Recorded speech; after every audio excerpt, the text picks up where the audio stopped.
Have you ever stopped to think about what it looks like when God's power moves through ordinary people in extraordinary ways? Tonight, you are about to hear the full story of two of the Bible's most remarkable prophets, Elijah, the man who called fire down from the sky, and Elisha, who performed twice as many miracles, from raising the dead to multiplying oil, from halting armies to cleansing lepers. Their interwoven stories show us God's faithfulness stretching across generations. As you settle in and drift towards sleep, let these timeless accounts of faith, courage, and divine action wash gently over you. But before we begin, if this is your first time here, go ahead and hit that like and subscribe button if this kind of content helps you relax. Also drop a comment letting us know where you are watching from and what time it is there. We would love to hear from you. So without further delay, let us get into it, shall we? A whisper on the wind. Desert winds carry stories across ancient hills. They move through valleys where shepherds once walked over stones that still hold the memory of footsteps from long ago. In this land, caught between sea and wilderness, between promise and struggle, even the air itself seems to hold memory. The hills of Israel rise like sleeping giants beneath an endless sky. Olive trees twist their silver branches toward heaven, their leaves catching light that has shone over this place for thousands of years. Below in the valleys, wheat fields stretch out golden in the morning sun. This is the land God promised to Abraham, the land Moses saw from a distance, the land Joshua took with faith and sword. But something has shifted in the spiritual air. The wind carries more than dust now. It brings the scent of burning incense, drifting up from foreign altars. The sound of chanting to gods with names like Baal and Asher. The people who once walked with the God of Abraham now bow before carved images. They have forgotten the voice that split the Red Sea, the hand that fed them manna in the wilderness. King Ahab sits on his throne in Samaria, and the kingdom feels heavy beneath his rule. Not because of taxes or war, though those troubles exist as well. The weight comes from something deeper, a spiritual darkness that has settled over the land like fog creeping over a still lake. When people turn away from God, even the earth seems to hold its breath. In the palace, Queen Jezebel speaks with an authority that makes grown men step backward. She comes from Sidon, and she has brought with her the worship of Baal. Her voice carries the confidence of someone who has never once questioned her own will. Under her influence, altars to foreign gods multiply like weeds after rainfall. The prophets of the Lord flee to caves or fall to her sword. Yet heaven is not silent. In the courts of eternity, decisions are being made. Plans are already in motion.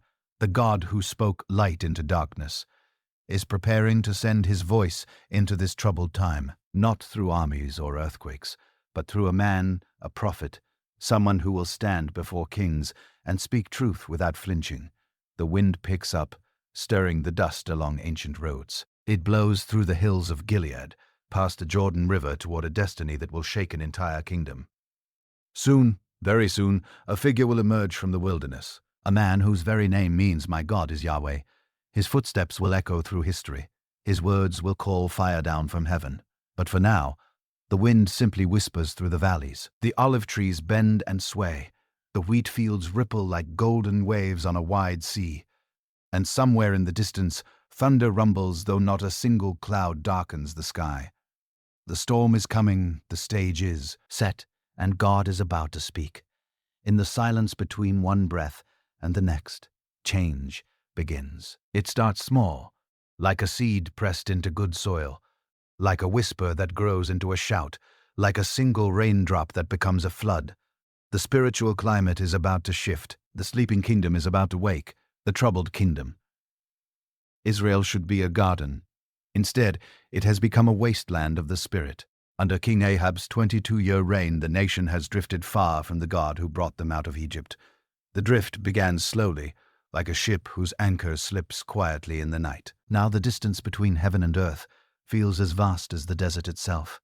Ahab is not the worst king Israel has ever known, but he is weak where strength matters most. When it comes to his foreign wife Jezebel, he bends like a reed in the wind. She speaks, and he listens. She commands, and he obeys. What began as a political marriage has become a spiritual surrender.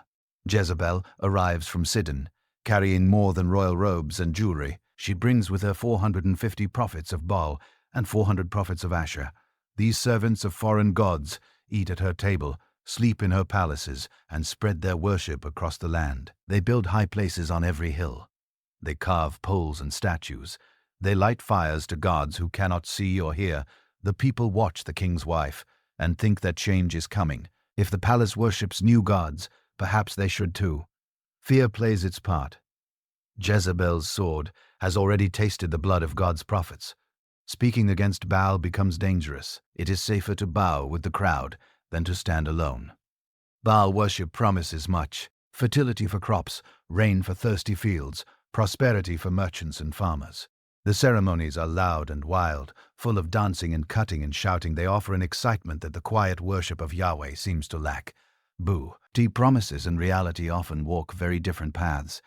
The true prophets of God hide in caves like the 100 that Odiah shelters, fed on bread and water in secret places. Some flee to other kingdoms, others choose death rather than bow to Baal. The schools of the prophets that once thrived in Bethlehem, Jericho, grow silent. The voice of God seems as distant as stars on a cloudy night. Yet even in darkness, covenant promises remain. God remembers his word to Abraham, to Isaac, to Jacob. The oath made to David still stands firm as bedrock.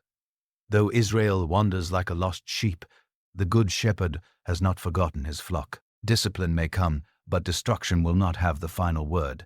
The covenant includes both blessing and curse. Choose life and live, choose death and die. Israel has chosen poorly, and the consequences follow like shadows at sunset. Drought hovers on the horizon like a promise no one wants to see fulfilled. The rains that should fall in their season wait for heaven's command. In the spiritual realm, battles rage beyond human sight. Angels of light war against powers of darkness. Principalities and authorities clash over the soul of a nation. What happens in palace and temple echoes in heavenly places. What is bound on earth reflects what is bound in heaven. Ahab sits in his ivory palace, surrounded by luxury, purchased with spiritual compromise. His walls shine with expensive decoration. His tables overflow with fine food and wine, but prosperity built on faithlessness resembles a house constructed on sand. When the storms arrive, such buildings fall with great noise. The people go through the motions of their former faith. They still speak God's name, though quietly. They still remember the stories their grandparents told. Abraham's journey, Moses at the burning bush, David's songs. But memory without practice grows weak as winter sunlight. What is not used begins to die. Children grow up confused, learning prayers to Yahweh from their mothers and chants to Baal from their fathers. They see altars to both gods and wonder which one truly rules. The confusion spreads outward like ripples in still water, each generation more uncertain than the one before it. Yet God's purposes cannot be shaken. His plans unfold according to his own timing. In the councils of heaven, a decision has been made. A prophet will rise, a voice will speak. The spiritual tide that has run so long toward darkness will turn back toward light. The stage is set for confrontation. Heaven's patience has its limits. The time for gentle correction has passed. Now comes the thunder. Now comes the fire. Now comes the fire. Now comes the man who will stand before kings and speak the uncompromising word of the Lord. Enter Elijah the Tishbite. He appears without warning in Ahab's court, like lightning splitting a clear sky. No herald announces his arrival. No messenger prepares the way. One moment, the throne room holds its usual gathering of counselors and courtiers. The next, a stranger stands before the king of Israel. His clothes speak of wilderness and wind. His hair flows long and wild, touched by sun and storm. His eyes hold a depth that makes proud men look away. This is not a palace prophet, polished and careful with his words. This is something else entirely, something dangerous and uncontained. The guards step forward, their hands moving toward their swords. Who is this rough man who dares enter the royal presence without an invitation? But something in the stranger's bearing stops them. He carries an authority that has nothing to do with earthly power. When he speaks, even the air seems to listen. As the Lord, the God of Israel, lives whom I serve, there will be neither dew nor rain in the years to come, except at my word. The declaration falls like a stone drop, ed into still water. Ripples of shock spread through the assembled court. Did this wild man just announce a drought to the king of Israel? His name is Elijah. Elijah the Tishbite from Tishbe in Gilead. The meaning of his name carries its own prophecy. My God is Yahweh. In a kingdom where Baal is worshipped as Lord of storm and rain, this stranger declares the true God as his master. The challenge could not be any clearer. Ahab's face darkens with anger, but before he can respond, the prophet turns and walks away. No bow to royal authority, no request for permission to leave. He simply goes as suddenly as he came, leaving behind words that will echo through years of thirst and waiting. Elijah has spent most of his life east of the Jordan River in the rugged country of Gilead. Here, where the desert meets the cultivated land, a man learns to depend on God for everything. Water comes from hidden springs, food grows scarce in the rocky soil. Only the strong survive, and only the faithful truly prosper. The hills of Gilead seem to breed prophets like nowhere else. Perhaps it is the solitude that teaches men to hear God's voice. Perhaps it is the hardship that burns away everything except what truly matters. Or perhaps God simply chooses to speak more clearly in places where human noise grows quiet. Years of preparation have led Elijah to this moment. Years of learning to trust when circumstances make no sense. Years of discovering that God's ways rise as high above human ways as heaven rises above earth. The wilderness has been his school, solitude his teacher, faith his graduation. Now he carries a message that will test everything he has learned. Drought is coming to Israel, not the ordinary dry season that farmers know and plan for. This will be a drought beyond memory or hope. 3 years without rain, 3 years without rain, 3 years without dew, 3 years of watching the land crack and wither beneath a merciless sun. The message sounds harsh, but it carries hope within its severity. Rain will return at Elijah's word. When the prophet speaks, the heavens will open. The key to Israel's deliverance rests in the hands of the very man they will soon call their enemy. Baal's worshippers claim their God controls the weather. Storm clouds obey his voice. Lightning flashes at his command. Rain falls when he chooses to bless the earth. But now they will learn the difference between carved stone and the living God, between human imagination and divine reality. The drought will be Baal's test as much as Israel's. Let the rain god prove his power. Let his prophets call water down from heaven. Let his 450 servants dance and chant, and cut themselves until blood flows like rivers. The sky will remain like brass. The earth will remain like iron, and Israel will learn who truly rules the forces of nature. Elijah walks away from Samaria, knowing his life has changed forever. There will be no quiet return to Gilead now, no peaceful years tending sheep or growing grain. He has thrown down the gauntlet before the most powerful people in the kingdom. From this day forward, he belongs to the very storm he has announced. But he does not walk alone. The God who sent him into Ahab's presence will not abandon him in the wilderness ahead. Provision waits in places no human eye has seen. Protection exists beyond the reach of royal swords. The journey ahead will test his faith to its absolute limits. But faith that is tested becomes faith that is strengthened. Behind him in the palace, confusion reigns. Who was that wild man? Where did he come from? What did he mean about drought? Ahab's counselors whisper among themselves, like leaves rustling in the wind. Only Jezebel remains silent, her eyes narrowed with thought.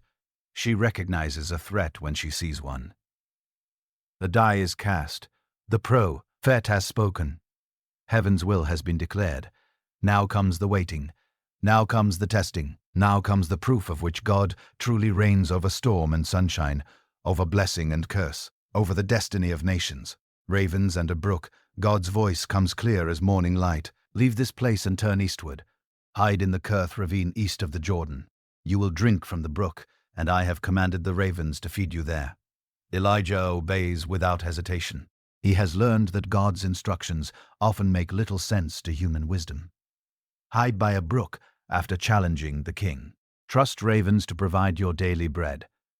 The ways of heaven remain mysteries that faith accepts without needing to understand. The journey takes him through familiar territory. These are the hills of his youth, the valleys where he first learned to walk closely with God. Each stone seems to welcome him back.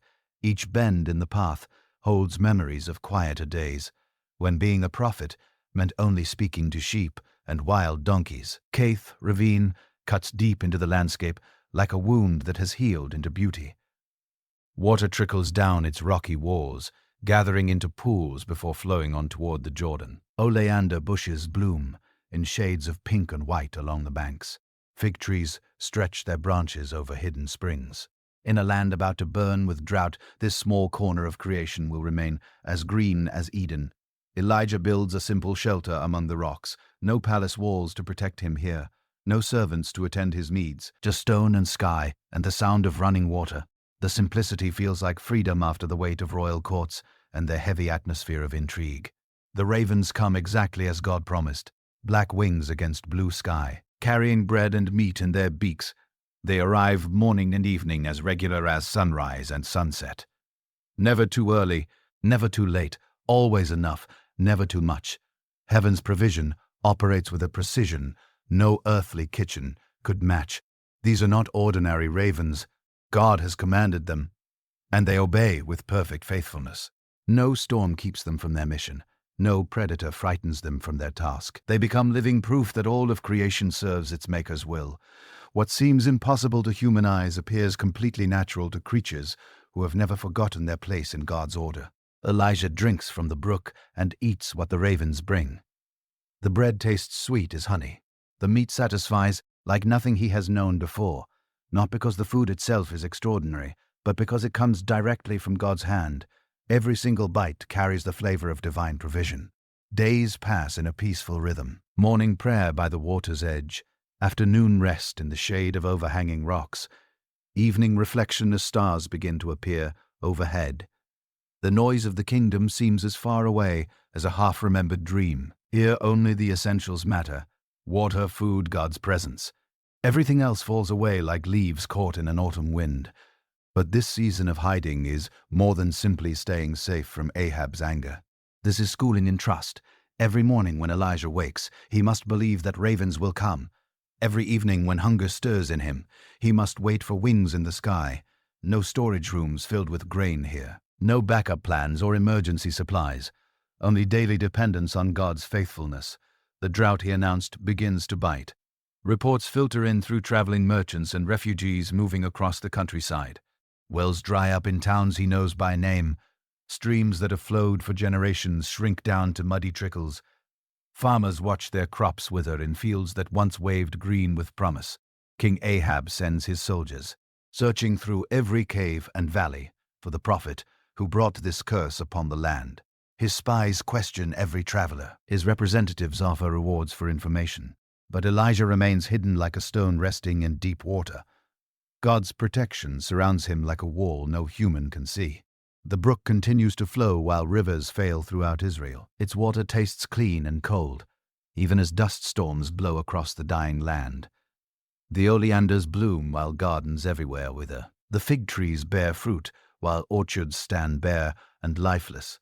This one small corner of creation remains blessed while judgment falls on the nation. The ravens continue their faithful service.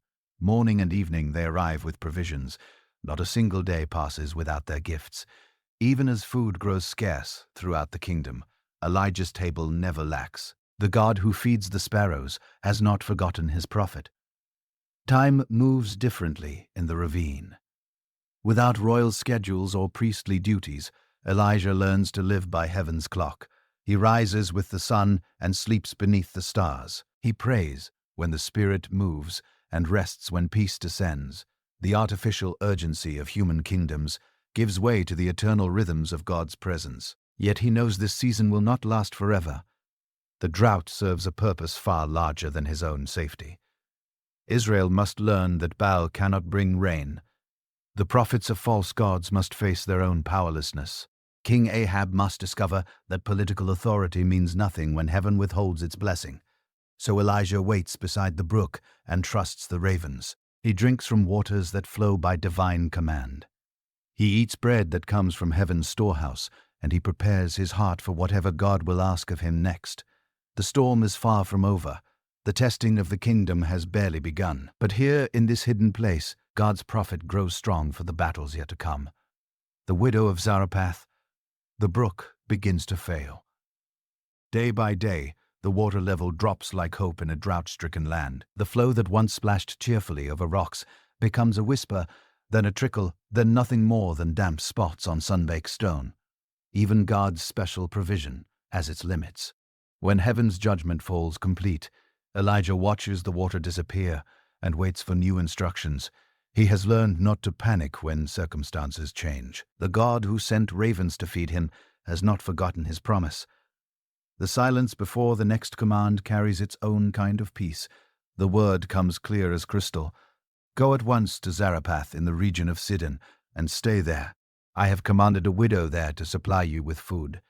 Sidon, Jezebel's homeland, enemy territory, where Baal worship reaches its fullest expression.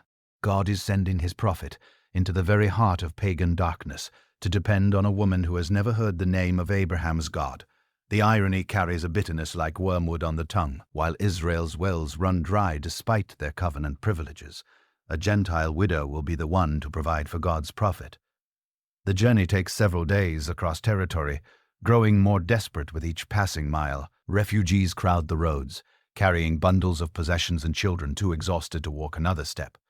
Dust covers everything like a gray shroud. The sun beats down with a relentless force like a bronze hammer striking the anvil of a dying land. Zarephath sits along the Mediterranean coast, a modest town that survives on fishing and trade. But even here, far beyond Israel's borders, the drought has left its mark. Gardens lie withered and brown. Cisterns hold only bitter dregs. The sea provides some fish, but not nearly enough to feed a population swollen with refugees, pouring from the dying interior. Elijah arrives at the town gate, tired and thirsty. The sun stands high and hot above him. Dust fills his mouth and burns his throat. He needs water, but more than that, he needs to find the widow God has promised him. Among all the desperate people gathered in this desperate place, one woman has been set apart to care for heaven's messenger. She appears like an answer to an unspoken prayer. A thin woman gathering sticks near the gate. Her movements are slow with hunger and weariness. Her clothes speak of poverty that has deepened into genuine desperation. This cannot be the woman God intended. Surely the Almighty would choose someone who had abundance to share. But the Spirit whispers confirmation quietly in Elijah's heart. This is the one. This widow with her bundle of twigs and her face marked by sorrow. God's ways continue to surprise even his most faithful servants.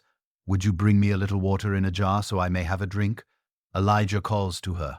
His voice sounds rough from days of dust and wind. The request seems simple enough, but water has become as precious as gold in these days of drought.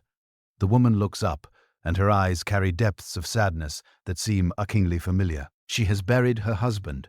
She has watched her resources dwindle down to almost nothing.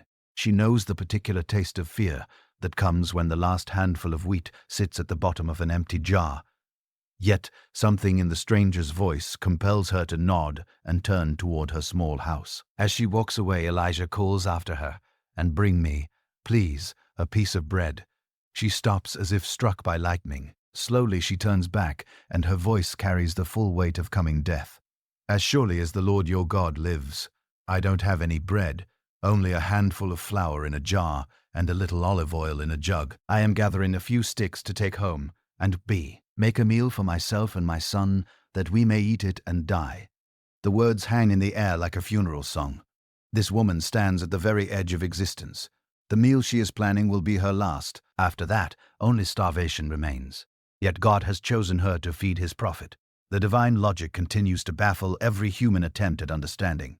Elijah's heart fills with compassion and faith in equal measure. He has learned to trust God's promises even when they seem impossible, especially when they seem impossible. "Don't be afraid," he tells her, his voice as gentle as rain falling on thirsty ground. "Go home and do as you have said, but first make a small loaf of bread for me from what you have, and bring it to me, and then make something for yourself and your son.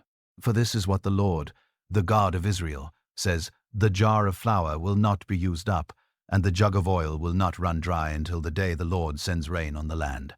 The woman stares at him as if she is seeing a vision. This stranger asks for her last morsel of food, and then promises that her supplies will never run empty. In a world where drought has made liars of all-weather prophets, he speaks of miracles as naturally as he speaks of miracles as naturally as he speaks of mourning. Something in his eyes convinces her, perhaps it is the quiet authority in his voice. Perhaps it is desperation making any hope worth reaching for.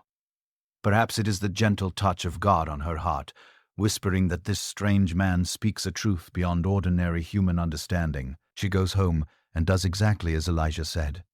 She makes a small loaf from her handful of flour and her few remaining drops of oil. She brings it to the prophet waiting at her door. Then she returns to prepare what she expects to be the final meal for herself and her son. But the jar of flour is not empty. The jug of oil has not empty. The jug of oil has not run dry, where scarcity ruled only moment before, abundance now flows like a hidden spring suddenly discovered. The God of Israel has spoken, and his word never returns void. The son who died. Days flow into weeks in the widow's small house. The miracle of flour and oil continues without a single interruption. Each morning the woman expects to find empty containers. Each morning plenty remains. The God of Israel keeps his promises with a faithfulness that time cannot erode. Elijah settles into the rhythm of this unusual household. He sleeps in the upper room, grateful for shelter and the sounds of normal life drifting up from below. The widow's son plays in the courtyard, and his laughter is a sweet sound in a world grown harsh with drought. For the first time in many months, the prophet experiences something close to peace. The boy grows curious about their guest. Who is this man with the wild eyes and the gentle hands? Why does he spend so much time in prayer? What does he see when he stares into the sky, as if reading letters written in the clouds? The child's questions flow like water from a spring, innocent and entirely endless. Elijah grows genuinely fond of the boy's quick mind and eager spirit. Here is a life unmarked by cynicism or fear. Here is trust that accepts miracles as easily as sunshine. The prophet finds himself telling stories of his homeland, of the God who speaks through burning bushes and parts seas with a single word.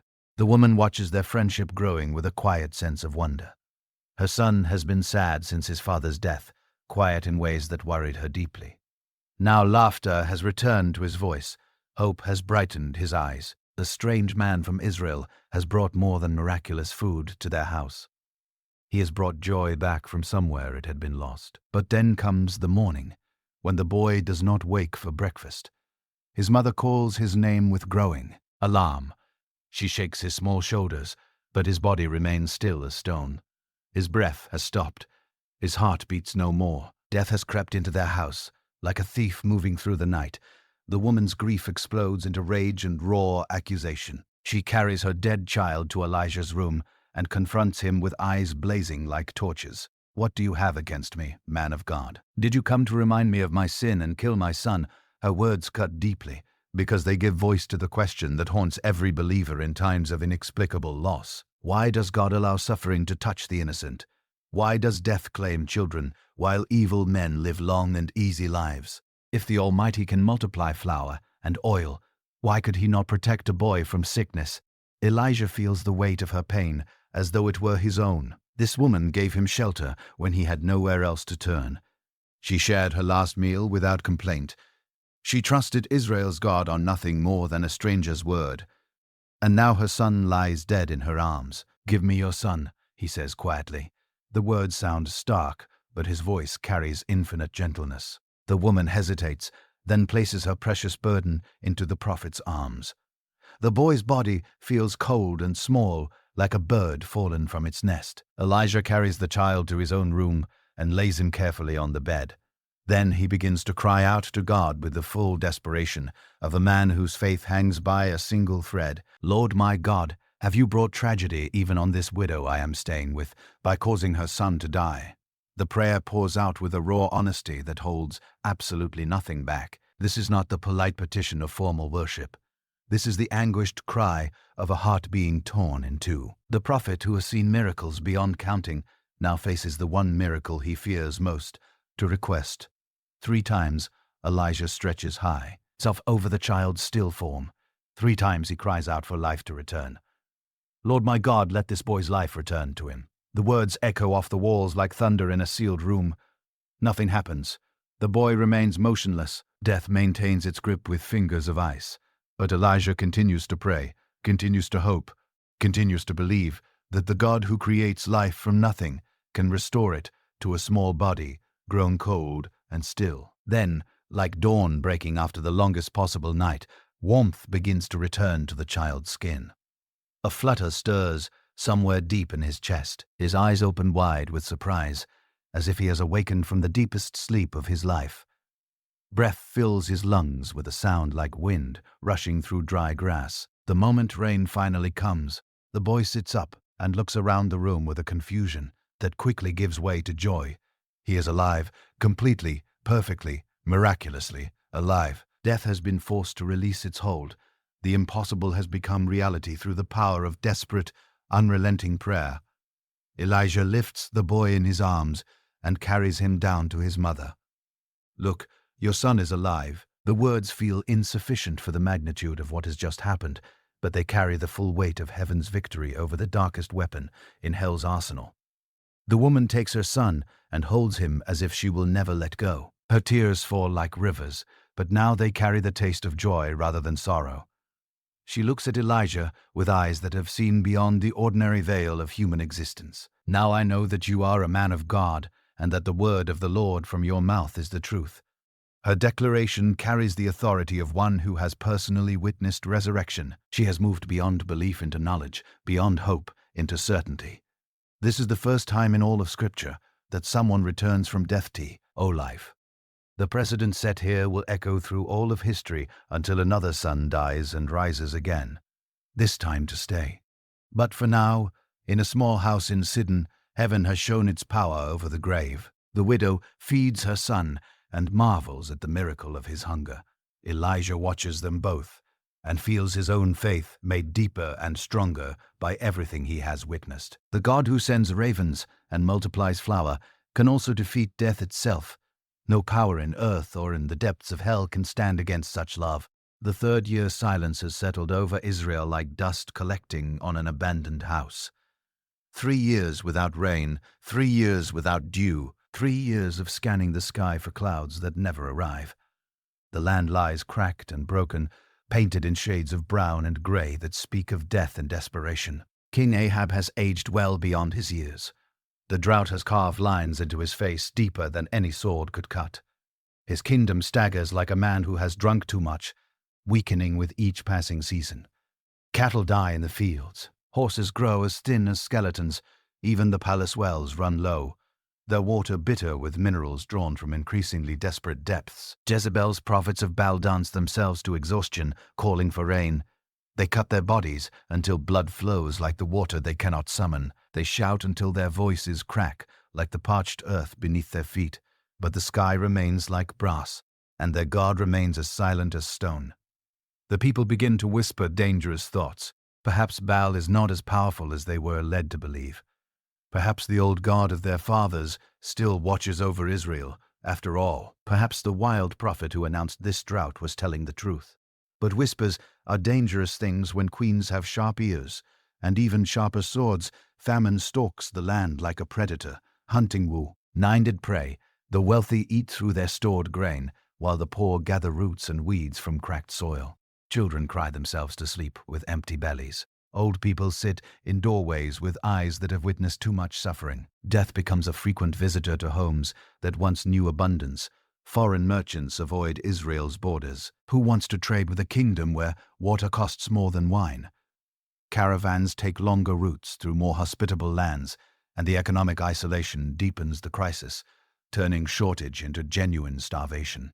Ahab sends his soldiers to search every cave and valley for the prophet who holds the key to their deliverance. They question travelers and refugees. They offer rewards for information. They issue threats against anyone hiding the truth. But Elijah remains concealed beyond human searching, protected by the same God who sent the drought in the first place. In the palace, counselors argue endlessly about solutions. Some propose raiding neighboring kingdoms for stored grain. Others suggest relocating the capital to a city with better water access. A few brave souls whisper that perhaps they should seek the God of Israel again, but those voices grow quiet very quickly whenever Jezebel passes nearby. The queen herself shows no visible signs of doubt. She maintains her lavish lifestyle, while her subjects slowly starve. Her table is supplied with food brought in from distant lands. Her gardens stay green through water hauled by slaves from secret springs. If the kingdom suffers, that only proves the people lack sufficient faith in Baal. Yet even Jezebel feels the pressure mounting. Her husband grows more difficult with each passing week, snapping at servants and brooding in silence for hours. The other kings of the region watch Israel's weakness with calculating eyes. Enemies smell blood the way sharks sense a wounded say. Winner in open water. Meanwhile, in Zarephath, Elijah continues his quiet exile. The widow's house has become an island of plenty, surrounded by a sea of want. The flour never runs out. The oil never fails. The boy grows strong and healthy, while children throughout Israel waste away from hunger. But the prophet's heart aches deeply for his homeland. He knows the cost of the suffering his words have brought. He feels the weight of every death, every tear, every empty stomach. The drought serves God's purpose, but its toll measures beyond any human calculation. Justice and mercy wage a quiet war in his spirit. Like storm clouds gathering for battle, prayer becomes his refuge during the long nights when sleep refuses to come. He speaks honestly to God about the people's suffering. He pleads for wisdom to know when the lesson has been fully learned. He asks for the strength to endure the burden of being heaven's instrument of judgment. The God who speaks through whirlwinds and earthquakes often communicates through silence. Elijah learns to find meaning in the quiet spaces between words. The absence of an immediate answer becomes its own kind of message. Wait, trust. The timing belongs to heaven, not to earth. Reports reach Zarephath through merchants and refugees making their way along the coast. Israel grows weaker with every passing month. Some of the people have begun to turn back to the God of their fathers, offering desperate prayers for rain, but most still bow to Baal, believing their suffering results from insufficient devotion to their new gods. The drought has accomplished part of its purpose. It has exposed the powerlessness of false gods. It has demonstrated clearly that carved wood and stone cannot command the forces of nature. But has it truly changed hearts? Has it driven Israel back to their first love? The answer remains as unclear as morning mist hanging over still water. Then on an ordinary day that seems no different from 1,000 others, the word of the Lord comes to Elijah. Go and present yourself to Ahab, and I will send rain on the land. The command falls like lightning into the stillness of his long exile. 3 years of hiding, and in a single breath, 3 years of preparation come to their conclusion, and a new beginning opens before him. The drought will break, but not quietly. Not without one final and decisive confrontation between the prophets of Baal and the God of Israel. Elijah rises from his knees and begins to prepare for the journey. The widow watches with eyes that understand. Her son clings to the man who has become like a father to him in this season. They all know this departure is different from any before it. This time the prophet goes not to hide, but to reveal himself, not to wait, but to act. The final act of the drought's long drama is about to begin. The stage is prepared for a confrontation that will echo through the ages. On Mount Carmel, under the watching eyes of all Israel, fire will fall from heaven and rain will return to the earth. But first, Elijah must walk back into the kingdom that has wanted him dead for 3 long years. Obadiah and the hidden prophets. In the palace of King Ahab lives a man caught between 2 worlds. Obadiah serves as governor of the royal household, entrusted with the daily operations of the kingdom. His name means servant of Yahweh, yet he works for a king who has turned away from the God of Israel. The contradiction presses on his conscience, like a stone resting on his chest. Very few people know the secret that could cost Obadiah his life. While Jezebel's sword drinks the blood of God's prophets, while caves echo with the cries of faithful men hunted like animals, Obadiah has concealed 100 servants of the Lord in 2 separate groups of 50. He feeds them on reed and water, quietly redirected from the royal kitchens, risking everything he has to preserve a remnant of true worship in Israel. The operation demands careful planning and constant vigilance. Caves must be located that are deep enough to conceal 50 men, yet close enough for regular supply runs. Food must be diverted without raising suspicion. Water must be carried in vessels that will not be missed. One careless moment, one suspicious guard, one whispered rumor in the wrong ear could destroy everything in an instant. Obadiah moves through the palace like a man walking on ice he is not certain will hold. He attends meetings where Jezebel plots the destruction of God's prophets. He listens to reports about the ongoing search for Elijah. He nods at appropriate moments and keeps his expression carefully composed, but inside his heart burns with the conflict between duty and faith.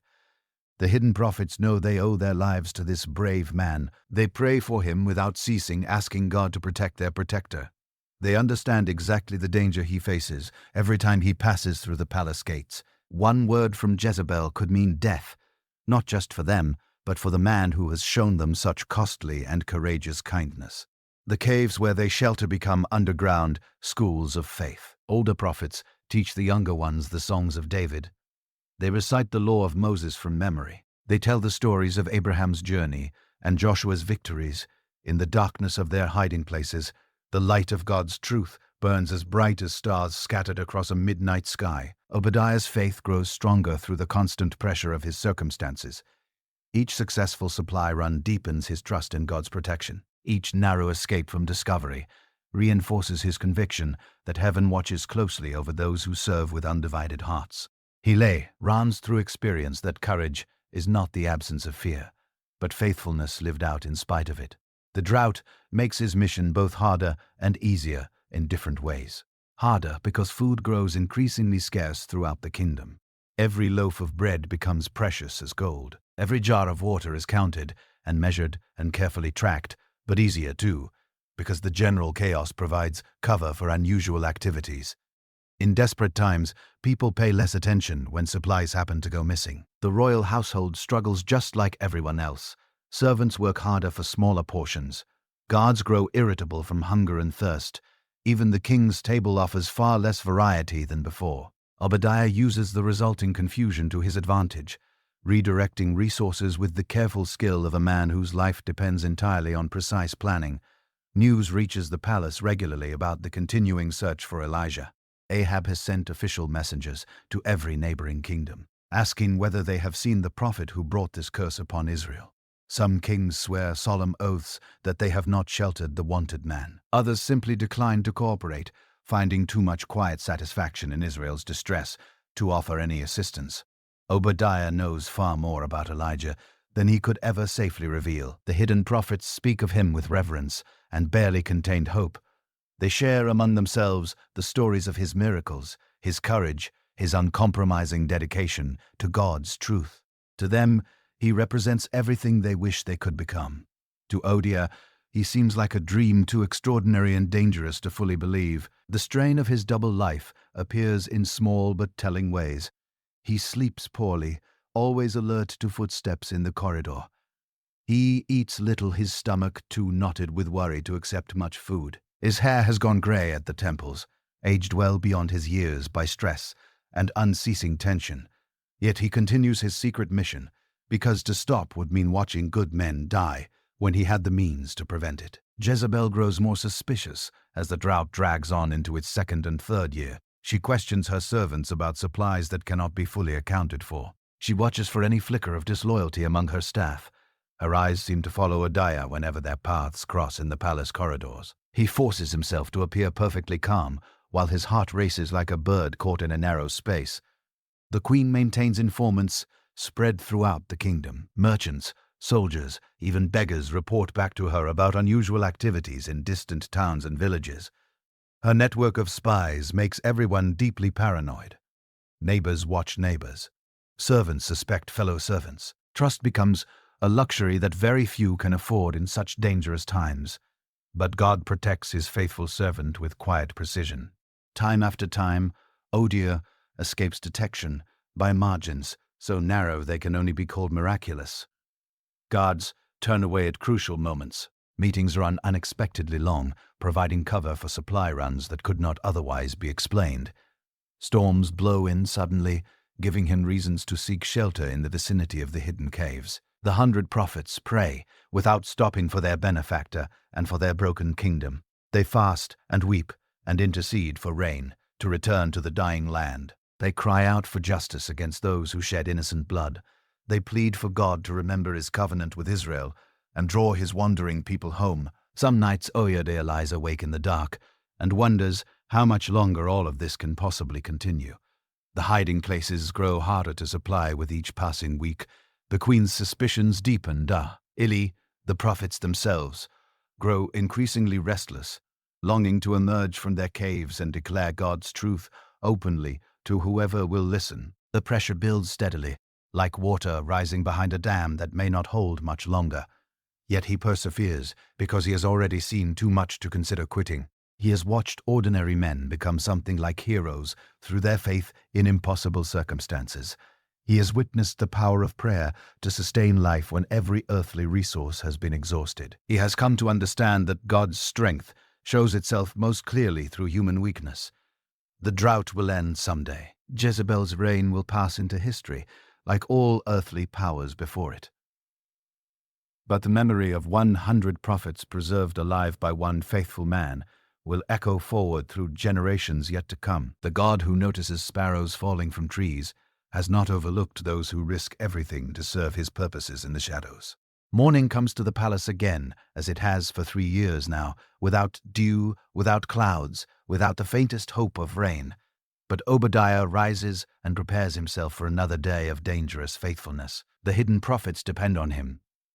God has called him to this work, and somewhere beyond the borders of Israel, Elijah still lives, holding in his words the key to his nation's deliverance. Confronting the king, the road back to Samaria stretches long and dusty under the merciless sun. Elijah walks through a landscape transformed almost beyond recognition by 3 years without rain. Where green fields once waved gently in the afternoon breeze, cracked earth now spreads like broken pottery scattered across the hills. Where streams once ran clear and cold, dry ravines hold only loose stones and bitter memories. The prophet's footsteps raise small clouds of dust with each step he takes. His face, deeply weathered by wind and sun, shows the marks of his long exile plainly. But his eyes burn with a purpose that has nothing to do with the fire blazing overhead. The time for hiding has ended. The moment for confrontation has fully arrived. As he travels, he passes refugees moving in broken streams toward other kingdoms. Families carry their remaining possessions, bundled in cloth, tied with rope. Children walk barefoot, their feet hardened by miles of rocky ground. Old people lean on walking sticks, their faces carved by suffering into masks of quiet endurance. They look at the wild-looking prophet with eyes that have somehow forgotten how to hope. Some among them recognize him from stories whispered around dying campfires in desperate villages. Is this the man who brought the drought? The one who spoke judgment over Israel and then disappeared like morning mist, burning off a lake? They watch him pass with expressions that hold both fear and desperate curiosity. If he could bring the curse, perhaps he holds the power to lift it as well. Meanwhile, back in Samaria, King Ahab grows more desperate with each passing day. The royal stables hold only a few remaining horses, their ribs visible through dull and dusty coats. The palace gardens have become graveyards of withered plants. Even the palace fountains stand empty and dry, their carved decorations, a mocking reminder of the water they can no longer provide. Ahab sends for Odiah, his trusted household governor. The king's voice carries the weariness of a man who has borne too much for too long. Dark circles ring his eyes. His royal robes hang loosely on a frame thinned by stress and poor eating. The crown itself seems too heavy for his graying head. Go through the land to all the springs and valleys. Ahab instructs him wearily. Maybe we can find some grass to keep the horses and mules alive, so we will not have to kill any of our animals. The request reveals how far the kingdom has truly fallen. The king of Israel is now personally organizing a search for grass to feed his livestock. Obadiah bows his acceptance of the mission, but his heart sits heavy with knowledge he cannot share. He knows where 100 prophets are hiding in caves, sustained by increasingly meager rations. He knows the drought continues because Israel has not genuinely repented. He knows that only God can bring an end to what God has begun. The two men decide to search in opposite directions to cover more ground efficiently. Ahab takes one road while Obadiah takes another.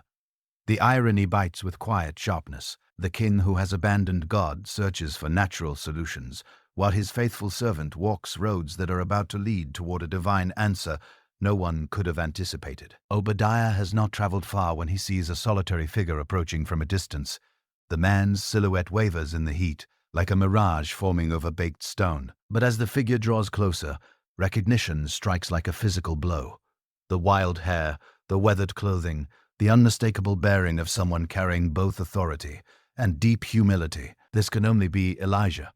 The household governor's first instinct is to turn and run. Encountering the most wanted man in Israel on a lonely road feels like a trap arranged by some cruel hand of fate. But something in the prophet's approach suggests purpose rather than coincidence. This is no accidental meeting.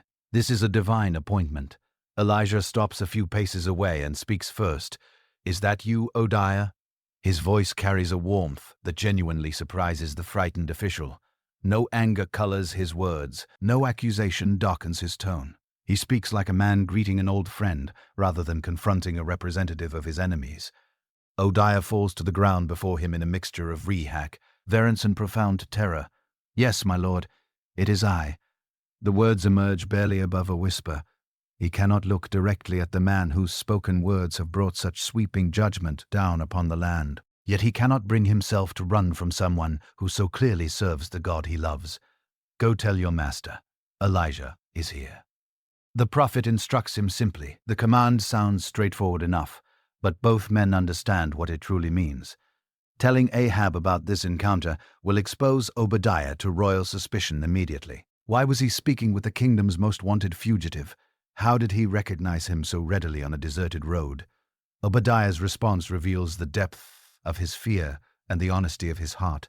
"What have I done wrong, that you are handing your servant over to Ahab to be put to death?"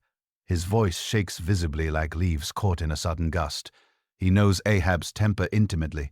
He knows Jezebel's cruelty even better. Any association with Elijah could mean execution, not just for him, but for everyone connected to his household. The faithful servant continues speaking, his words tumbling out in an urgent stream, revealing in the process information that genuinely surprises even the prophet before him. "As surely as the Lord your God lives, there is not a nation or kingdom where my master has not sent someone to look for you. And whenever a nation or kingdom claimed you were not there, he made them swear they were telling the truth." The scale of the search takes even Elijah back. Ahab has turned the hunt for one solitary prophet into an international diplomatic matter. Foreign kings have been compelled to swear formal oaths concerning their knowledge of his whereabouts. The drought has made finding Elijah a matter of royal urgency, reaching well beyond Israel's own borders. But Obadiah is not yet finished speaking. His next words reveal the secret he has protected with his very life. "I, your servant, have worshipped the Lord since my youth. Haven't you heard, my lord, what I did while Jezebel was killing the prophets of the Lord? I hid 100 of the Lord's prophets in 2 caves, 50 in each, and I supplied them with food and water." The revelation lands on Elijah like a thunderbolt from a clear sky. While he has remained safely hidden in foreign lands, this man has risked absolutely everything to preserve God's servants in the very heart of enemy territory. While the prophet had been sustained by miraculous provision, Obadiah had been sharing his own food with men who would have otherwise perished. Understanding dawned in Elijah's eyes. He could see the courage it had taken for this man to live a double life across 3 long years. He recognized the faith required to trust God in conditions far more dangerous than his own exile. His voice softened with both respect and gratitude. "As the Lord Almighty lives, whom I serve, I will surely present myself to Ahab today." The promise carried the full weight of a divine oath. Elijah would not vanish again. He would not leave Obadiah alone to face royal fury. Today the hiding was over and the confrontation was about to begin. Obadiah gave a slow nod and turned towards Samaria, carrying news that would shake the kingdom to its very foundations. Behind him, Elijah prepared himself for the meeting that would determine the future of Israel. The stage had been set for the greatest spiritual battle in the nation's history.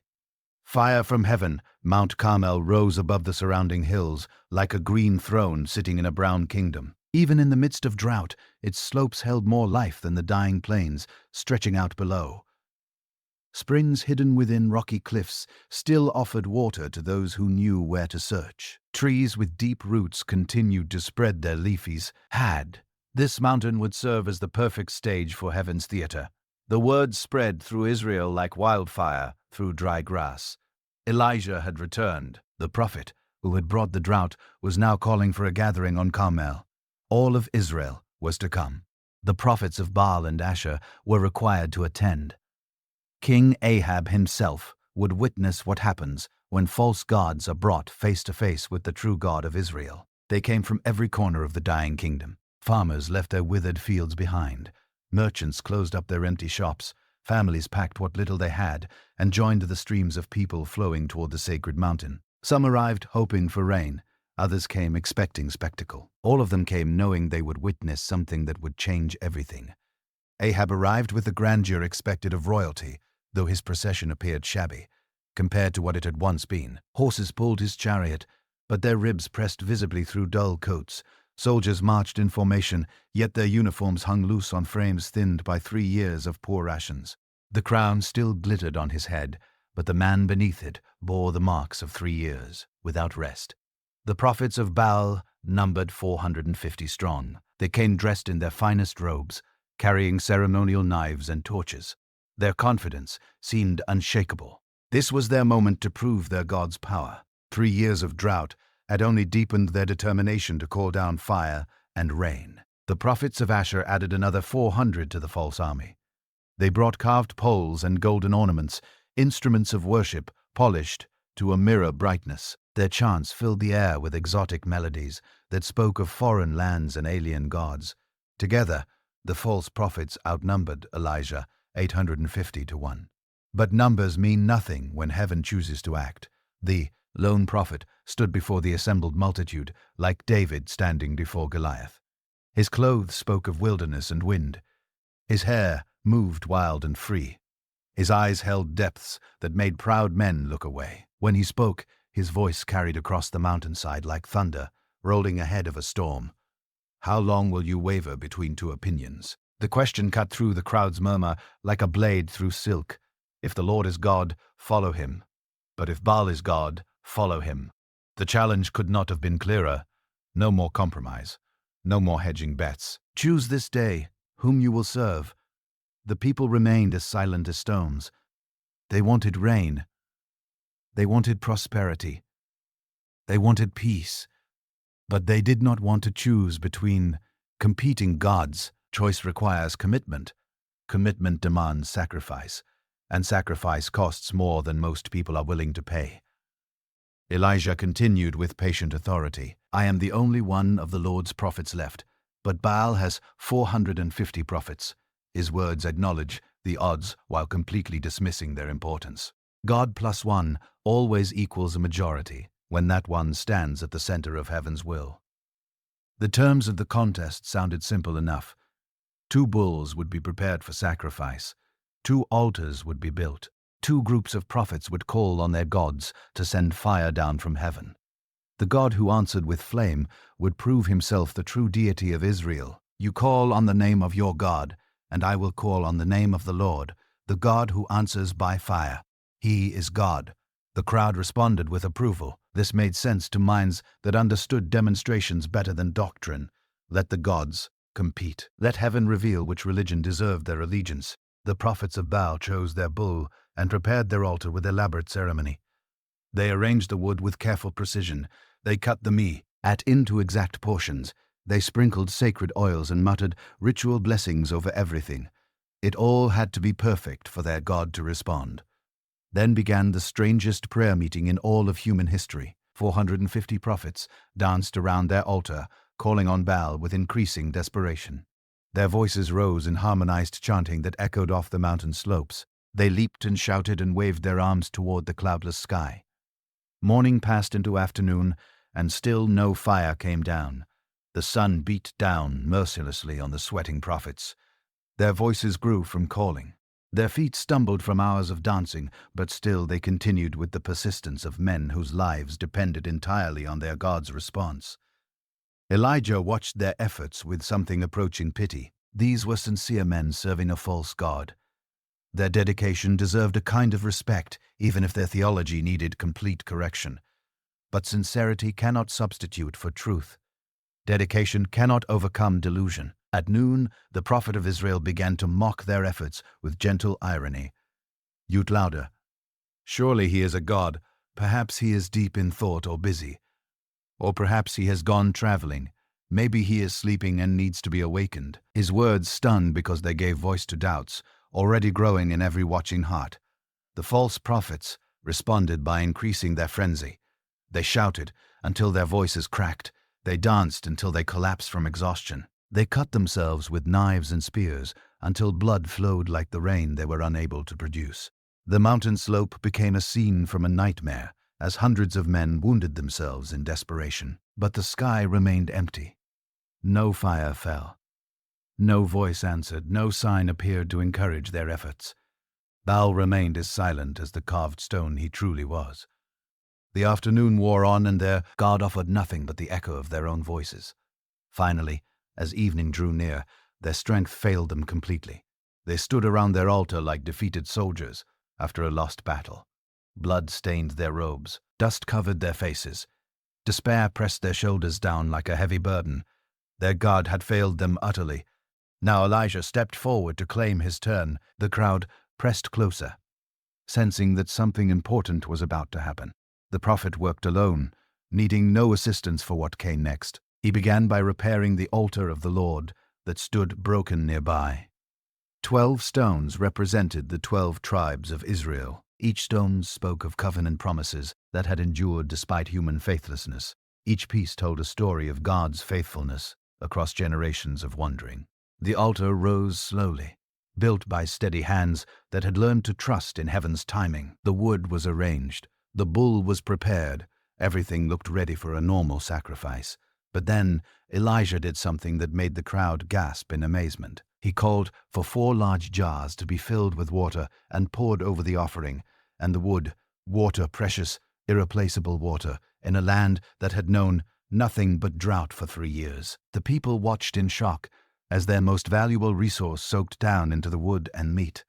3 times the prophet commanded this shocking act. 12 jars of water disappeared into the altar until everything dripped with the liquid they had been craving for so long. The sacrifice became impossible by any natural means. Wet wood does not burn. Soaked meat does not ignite. The water pulled around the altar in a trench, dug for that exact purpose. If fire came now, it could only come from heaven. Then Elijah prayed, not with dancing or shouting or cutting, not with elaborate ceremony or religious theater. He simply spoke to God the way a man speaks to his closest friend. Lord, the God of Abraham, Isaac, and Israel, let it be known today that you are God in Israel, and that I am your servant and have done all these things at your command. Answer me, Lord, answer me. So these people will know that you, Lord, are God, and that you are turning their hearts back again. The prayer lasted less than a minute.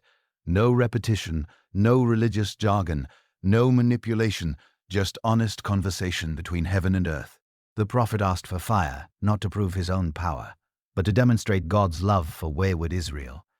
Then it happened. Fire fell from heaven like lightning, yet controlled and purposeful. It consumed the bull, the wood, the stones, and even the dust surrounding the altar. It licked up the water in the trench as though it were oil. In seconds, nothing remained but empty ground where the altar had stood. The people fell on their faces as one. Terror and worship blended in their hearts like wine mixed with water. The cry rose from thousands of throats at once.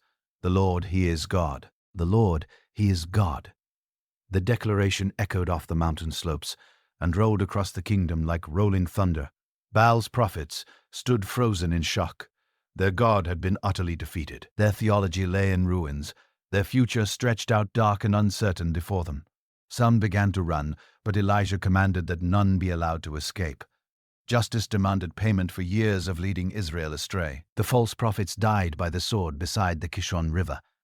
Their blood watered the ground that had known no rain for 3 years. It seemed a harsh end, but the cancer of false religion requires radical surgery. Israel had to be healed, whatever the cost. As the sun sank behind Mount Carmel, the people began their journey home with hearts transformed by what they had witnessed. They had seen the futility of false gods. They had experienced the power of the true God. Most importantly, they had learned that heaven still cared deeply about the fate of word Israel. The fire had fallen, the prophets had been silenced, the choice had been made. Now only one thing remained. The rain had to come to seal heaven's victory and restore the land that drought had claimed. A cloud like a man's hand, the altar stones still smoldered. Smoke drifted across Mount Carmel as the last flames died away. The people had witnessed something beyond their understanding. Fire from heaven, God's answer to Elijah's simple prayer. Now the prophet turned his attention toward another miracle. 3 years without rain had left the land broken. Cracked earth stretched in every direction. Wells had run dry. Streams had become dust. Animals wandered in search of water that no longer existed. The drought Elijah had declared was complete. But God had spoken.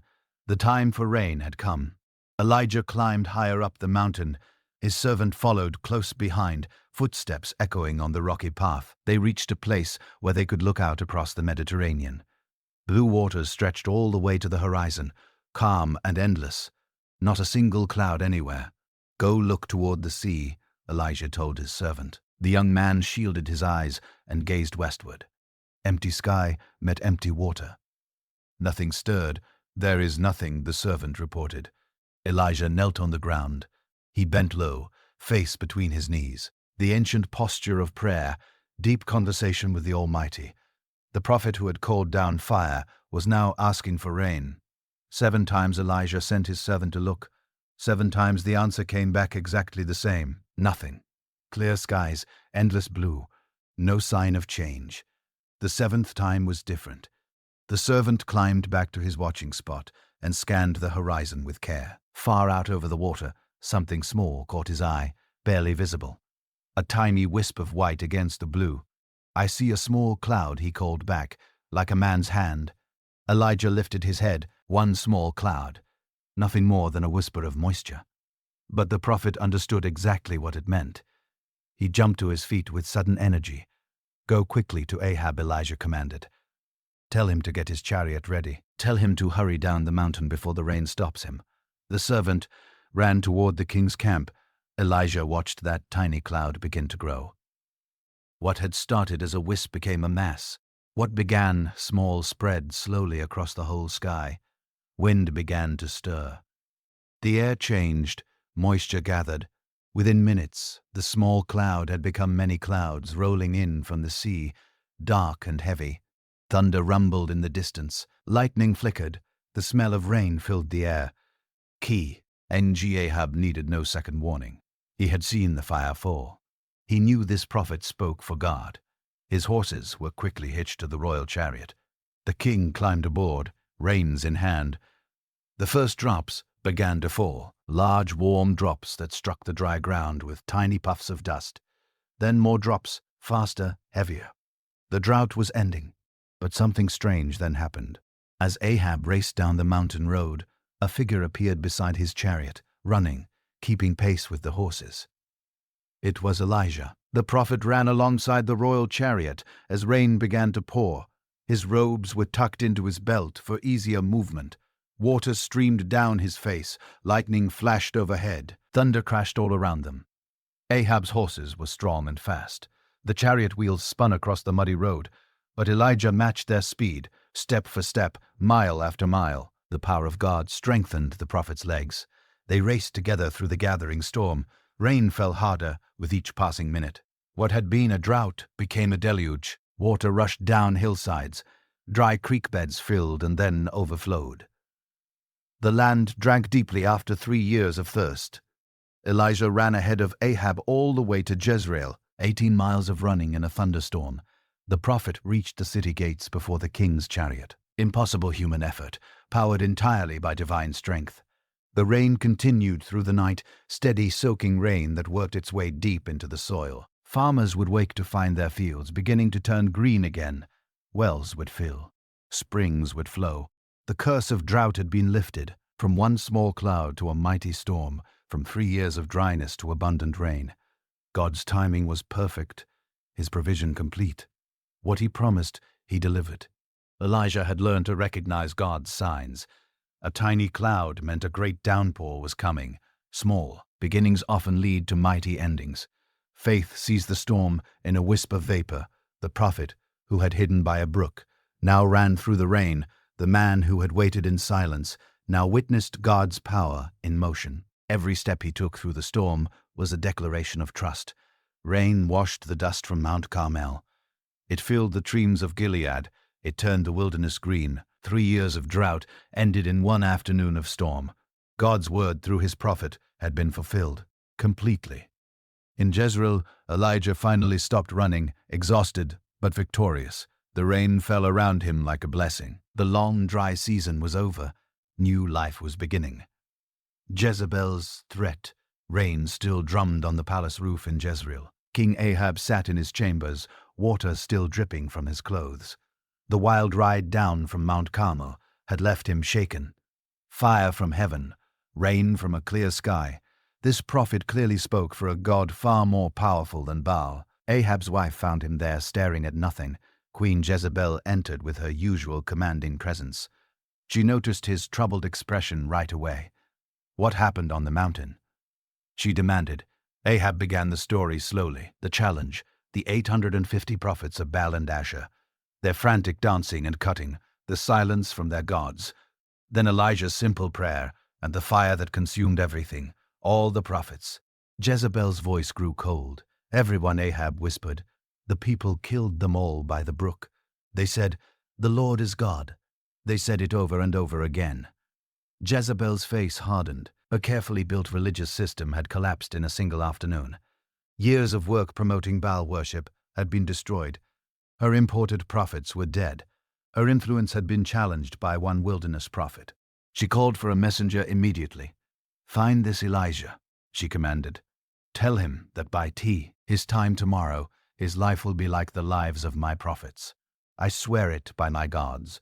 The messenger rode through the storm to deliver the threat. He found Elijah still in Jezreel, resting after his miraculous run. The prophet listened as the queen's words were repeated. A death sentence, clear and simple. Jezebel had the power to carry out her threats. She commanded armies. She controlled the courts. She had killed prophets. Before, without a moment's hesitation, something unexpected happened to Elijah. Fear crept into his heart, not the healthy respect he had shown in the face of God's power, but raw human terror. The same man who had stared down hundreds of false prophets now trembled at one woman's anger. Perhaps it was exhaustion, the long years of tension, the dramatic confrontation on the mountain, the supernatural run through the storm. His body and spirit were completely spent. When the threat came, he had no strength left to stand firm. Elijah rose and began walking, not toward Jezebel's palace to confront her, not towards safety among the people who had just declared the Lord as God. He walked away into the wilderness, away from everything. His servant followed, confused by this sudden flight. They walked through the night, the rain still falling. By morning they had covered many miles. The prophet, who had outrun a chariot, now fled like a common criminal. They reached Beersheba, far to the south in Judah. Here Elijah left his faithful servant behind. "Stay here," he said simply. No explanation. No plan for return. Just a man walking alone into emptiness. The wilderness stretched ahead, rocky hills and scattered thorns. A place where few people ever ventured, where silence ruled and solitude reigned. Elijah walked deeper into this desolation, carrying only his fears. He found a broom tree offering meager shade. Not much shelter, but enough to stop his walking. The prophet collapsed beneath its thin branches, utterly spent. Everything felt wrong. The great victory on Carmel seemed meaningless now. Fire from heaven had not changed Jezebel's heart. Rain from God had not brought peace to the land. One threat had undone everything. "I have had enough," Lord, Elijah prayed. "Take my life. I am no better than my fathers." He had reached the end of himself. The bold prophet, who had declared drought and called down fire, now wanted only to die under a scraggly tree in an empty wilderness, far from anyone who might care. Elijah lay down in the shade and closed his eyes. Sleep came quickly to his exhausted body, but his rest would not be empty. God was not finished with his prophet yet. The same Lord who had fed him by ravens and sustained him through drought would not abandon him in despair. Help was coming, though Elijah could not yet see it. Grace was near, though he felt only darkness. In the silence of the wilderness, mercy was preparing to speak. The whisper at Horeb, sleep brought no peace to the exhausted prophet. Elijah lay beneath the broom tree, haunted by thoughts of Jezebel's anger. His body arced from the long flight south. His spirit felt crushed under the weight of failure and fear. Then something touched his shoulder, gentle but firm, a hand shaking him awake. "Get up and eat," a voice said. Elijah opened his eyes. An angel stood beside him, face kind but serious. Near his head sat fresh bread, still warm from baking. A jar of water waited nearby, cool and clean. The prophet sat up slowly. Everything hurt. His legs trembled from the long journey. His throat felt dry as dust, but the smell of the bread stirred his hunger. He ate quietly, grateful for the unexpected gift. When he finished, sleep took him again, deep, dreamless rest beneath the desert sky. The angel waited patiently. A second time the heavenly me, Senga, touched his shoulder. "Get up and eat," came the same gentle command. "The journey is too great for you." More bread appeared. Fresh water filled the jar again. Elijah ate a second time, this time with growing strength. Food prepared by heaven tasted better than anything the earth could offer. Each bite restored more than just his body. The angel's words puzzled him. What journey? Elijah had fled to this wilderness to die, not to travel further. But as strength returned, understanding began to grow. God had plans that reached far beyond despair. Elijah rose and began walking again, not aimlessly this time, but with a purpose he could not yet name. His feet carried him south and east, through wadis and over ridges, past ancient paths worn smooth by countless travelers before him. 40 days he walked, 40 nights he traveled. The supernatural bread sustained him completely. No hunger weakened him. No thirst slowed his steps. Divine provision carried him through the empty places. His destination became clear as the landscape changed. Rocky peaks rose ahead, sacred ground where Moses had received the law. Mount Horeb, also called Sai, the mountain of God. Elijah climbed the familiar paths. Here Moses had seen the burning bush. Here he had returned, carrying tablets of stone. Here God had revealed his glory and spoken his name. If anywhere held answers for a troubled prophet, this was the place. He found a cave high on the mountainside, a hollow in the rock that offered shelter and solitude. Here he could wait. Here he could listen. Here perhaps God would explain why everything had gone wrong. As night fell, the word of the Lord came to him. Not in a grand vision or a mighty voice, but as a simple question. "What are you doing here, Elijah?" The prophet's answer poured out like a flood. All his frustration and confusion, all his sense of failure and fear. "I have been very zeal, for the Lord God Almighty," he began. "The Israelites have rejected your covenant, torn down your altars, and put your prophets to death with the sword. I am the only one left, and now they are trying to kill me too." Everything he had worked for seemed lost. The people had witnessed miracles and still followed other gods. The victory on Carmel had lasted only a day. He felt completely alone in his faithfulness. "Go out and stand on the mountain," God commanded. "I am about to pass by." Elijah stepped from the cave onto a rocky ledge. The night was calm and still.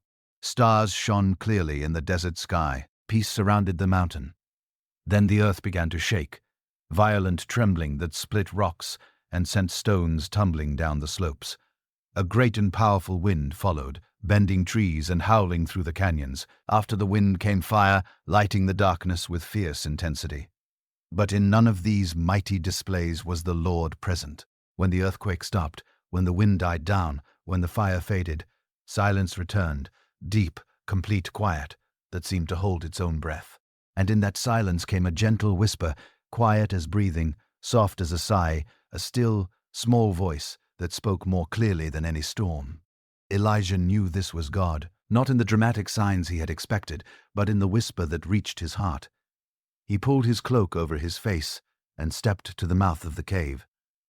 The same question came again. "What are you doing here, Elijah?" The prophet gave the same answer. His complaints remained unchanged. His sense of isolation persisted. But something was different now. The whisper had touched places no earthquake could reach. God's response brought perspective to his despair.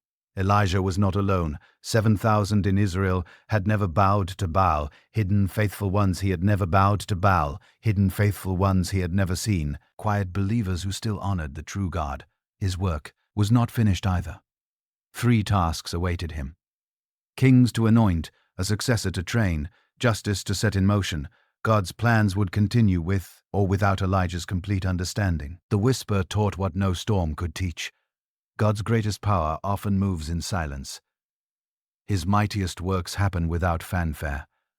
The still small voice accomplishes more than any earthquake. Elijah left the cave a changed man, not changed by spectacle, but by whisper, not by answers, but by presence. Sometimes the softest voice carries the strongest message. Elisha the farmer. Morning light touched the fields near Abel Mahola. 12 teams of oxen moved in formation across the fertile ground, each pair guided by a different man. The spring plowing had begun in earnest, preparing the soil for another year's harvest. Elisha worked with the last team, his hands firm on the wooden plow. Sweat beaded on his forehead as the oxen strained against the heavy earth. This was good land, rich and dark. His family had farmed here for generations. The young man knew these fields the way he knew his own face, every slope and hollow where water gathered after rain, which sections yielded the best grain. Farming was in his blood, passed down from father to son like a sacred trust. His father, Shaphat, owned considerable property. 12 teams of oxen meant real wealth in this agricultural society. Each team represented years of careful breeding and patient training. The family had prospered through hard work and wise planning. Elisha had grown up with dirt under his fingernails and calluses on his palms. He understood the rhythm of seasons, when to plant, when to harvest, how to read weather signs and soil conditions. The land spoke to him in a language learned from childhood. But on this particular morning, something would change everything. A figure appeared at the edge of the field, walking steadily, white toward the plowing teams. The workers noticed him first, pointing and whispering among themselves. Strangers were uncommon in this rural area. As the man drew closer, Elisha recognized him. Everyone in Israel knew this face. The wild hair and rough clothing marked him clearly. This was Elijah the Tishbite, the prophet who had called down fire from heaven. Elijah walked directly toward Elisha's team. His eyes held purpose and certainty. He carried something in his hand, a cloak worn from years of travel, the prophet's mantle, symbol of his calling and his authority. Without a word, Elijah threw his cloak around Elisha's shoulders. The rough fabric settled over the young farmer like a new identity, heavy with meaning, weighted with destiny. Then, just as silently, Elijah turned and walked away. No explanation, no detailed instructions, just the cloak and the clear understanding of what it meant. A call to prophetic ministry, an invitation to leave everything behind. Elisha stood frozen for a moment. The oxen waited patiently, sensing their master's distraction around him. The other workers had stopped their plowing to stare. The moment felt suspended in time. The young farmer looked at his oxen, then at his fields, then at the retreating figure of Elijah. His old life and his new calling pulled in opposite directions. The choice was his to make. Wait, Elisha called after the prophet. He began running, the cloak flowing behind him. When he caught up with Elijah, his request was simple and reasonable. Let me kiss my father and mother goodbye, and then I will come with you. Elijah's response seemed almost harsh at first. Go back. What have I done to you? But his tone suggested testing rather than rejection. He wanted to see the depth of Elisha's commitment. Elisha understood that this was not about permission, but about priority. The call to prophetic ministry demanded total dedication. Half-hearted followers would not survive the challenges that lay ahead. The young man returned to his team, but not to resume plowing. Instead, he began unhitching the oxen. His fellow workers watched in amazement as he prepared for something dramatic. Elisha took the wooden plow and yoke and broke them into pieces. Seasoned wood that had served faithfully for years became kindling for a great fire. He slaughtered his team of oxen, using the wooden farming tools as fuel to cook the meat. The aroma drew people from surrounding fields and nearby houses. Word spread quickly that Shaphat's son was holding some kind of feast. Neighbors gathered, curious about this sudden celebration. Elisha distributed the roasted meat freely. Everyone ate their fill. It was more than a meal. It was a declaration. The young farmer was burning his bridges, making a return to his old life completely impossible. When the feast ended and the fire burned low, Elisha walked away from everything he had ever known. The fields where he had worked, the family business he might have inherited, the comfortable and predictable life of a successful farmer. He followed Elijah into uncertainty, No guarantee of where they would sleep or what they would eat. No promise of safety or success. Just the call of God and the mentor who would teach him to hear the divine voice. Behind them, the ashes of Elisha's former life cooled slowly in the evening air. Ahead lay adventures and trials he could not begin to imagine. The farmer had become a prophet's apprentice. The cloak that Elijah had thrown now belonged to Elisha completely. Not just the physical garment, but everything it represented.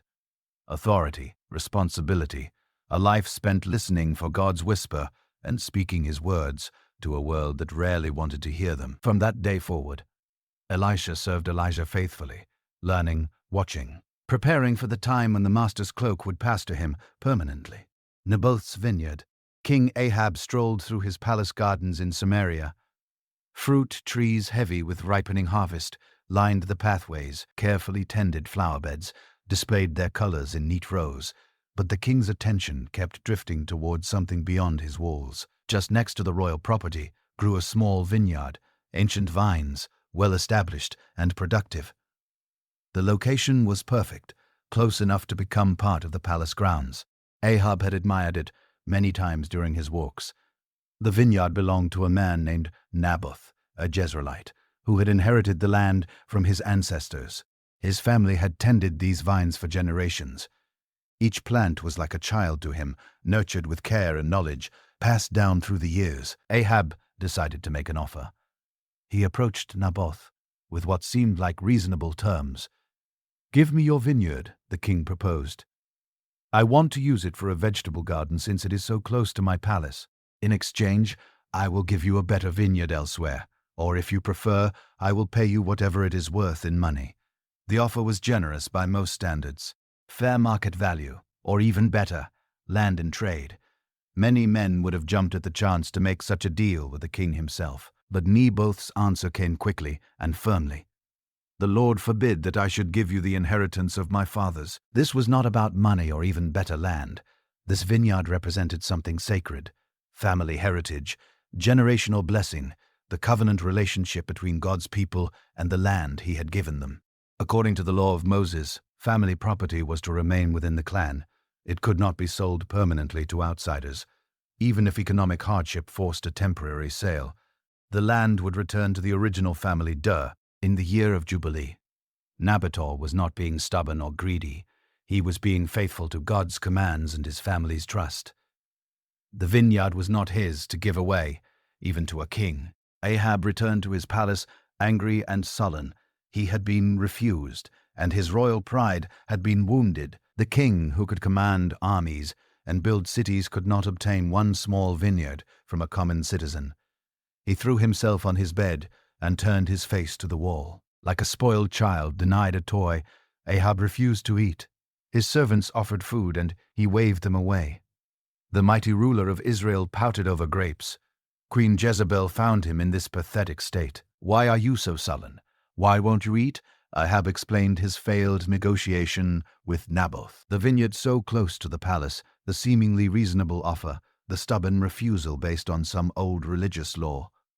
Jezebel listened with growing impatience. Her husband's weakness disgusted her. In her homeland of Sidon, kings took what they wanted without asking permission from peasants. "Is this how you act as king over Israel?" she demanded. "Get up and eat. Cheer up. I will get you the vineyard of Naboth the Jezreelite." While Ahab continued his sulking, Jezebel began planning. She wrote letters in the king's name and sealed them with his official seal. Her scheme was simple but deadly. The letters went to the elders and nobles in Nabal's city, with instructions for a public assembly. A fast day to seek God's guidance on some urgent matter. Naboth was to be given a seat of honor among the people. 2 worthless men were hired as false witnesses. They would publicly accuse Naboth of cursing both God and the king. Blasphemy and treason wrapped in one charge, crimes punishable by death under Jewish law. The plan worked perfectly. The assembly gathered. Naboth took his honored seat, completely unaware of the trap closing around him. At the appointed time, the false witnesses stood and made their accusations. "Naboth has cursed both God and the king," they declared. The crowd responded with shock and anger. Cursing God was the ultimate sacrilege. Cursing the king was treason. Both crimes deserved the harshest punishment. They dragged Naboth outside the city and stoned him to death. No trial, no defense allowed, just mob justice built entirely on lies. The innocent man died protecting his family's inheritance. News of Naboth's death reached Jezebel quickly. She went immediately to her husband with victory in her voice. "Get up and take possession of the vineyard of Naboth, the Jezreelite, that he refused to sell you. He is no longer alive, but dead." Ahab arose from his bed with sudden energy. His appetite returned. The sullen mood lifted. He dressed and walked directly toward his prize. But as the king entered Naboth's vineyard, another figure appeared among the vines, tall and imposing, hair wild from the wilderness. The prophet Elijah stepped from the shadows like an avenging angel. "Have you found me, my enemy?" Ahab asked nervously. "I have found you," Elijah replied. "Because you have sold yourself to do evil in the eyes of the Lord, God's judgment fell like a hammer blow. Ahab's dynasty would be destroyed. Dogs would lick his blood in the very same place where Naboth had died. Jezebel would meet an even worse fate, her body devoured by dogs outside Jezreel's walls. The vineyard Ahab had coveted would become a monument to divine justice. The grapes he had desired would be watered with tears of judgment. What had seemed like royal victory had become the beginning of royal doom. Naboth had died for his faithfulness, but his blood cried out from the ground for justice. And God, who sees every sparrow fall, had heard that cry. Chariots of Samaria, 3 years passed in relative quiet. No direct confrontation between Ahab and the prophet who had pronounced his doom. The king may have hoped that Elijah's words would fade with time, that divine judgment could somehow be avoided through delay. But God's timing is not man's timing. Justice delayed is not justice denied. War clouds gathered on Israel's borders. Ben-Hadad, king of Syria, had recovered from his earlier defeats. His armies were strong again and ready to reclaim territory lost in previous battles. The target was clear: Ramoth-Gilead, a strategic city east of the Jordan River. King Jehoshaphat of Judah came north to visit his ally.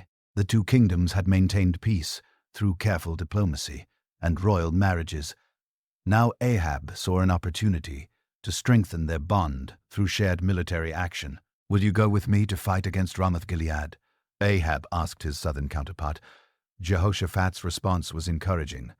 "I am as you are, my people as your people, my horses as your horses." The alliance would hold. 2 kingdoms would march together against their common enemy. But Jehoshaphat was a godly king who sought divine guidance before making major decisions. "First, seek the counsel of the Lord," he requested. Ahab gathered his prophets, 400 men, who claimed to speak for God, but served the royal court far more than they served heaven. Their message was unanimous and enthusiastic.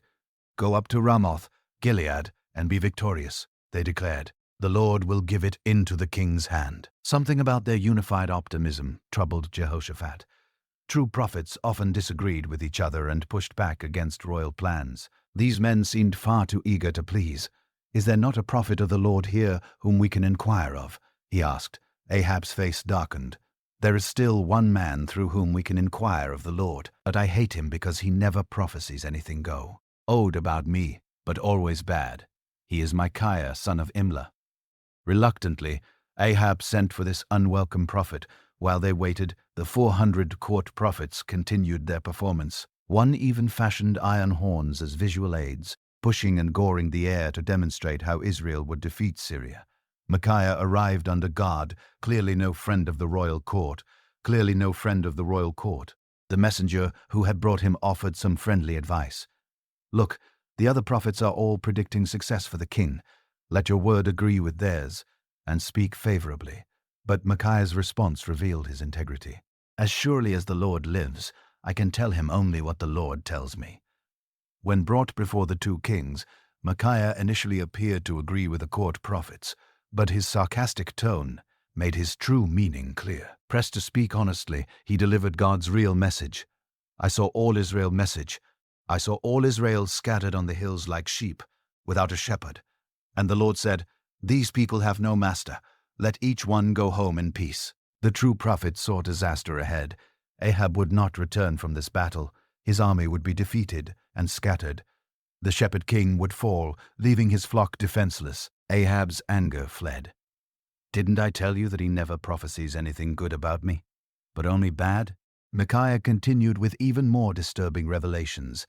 He had seen a vision of God's throne room, where a lying spirit had been commissioned to deceive Ahab's prophets. The false encouragement the king had received was part of divine judgment. "Put this fellow in prison," Ahab commanded. "Give him nothing but bread and water until I return safely." Micaiah's parting words carried the full weight of prophecy. "If you ever return safely, the Lord has not spoken through me."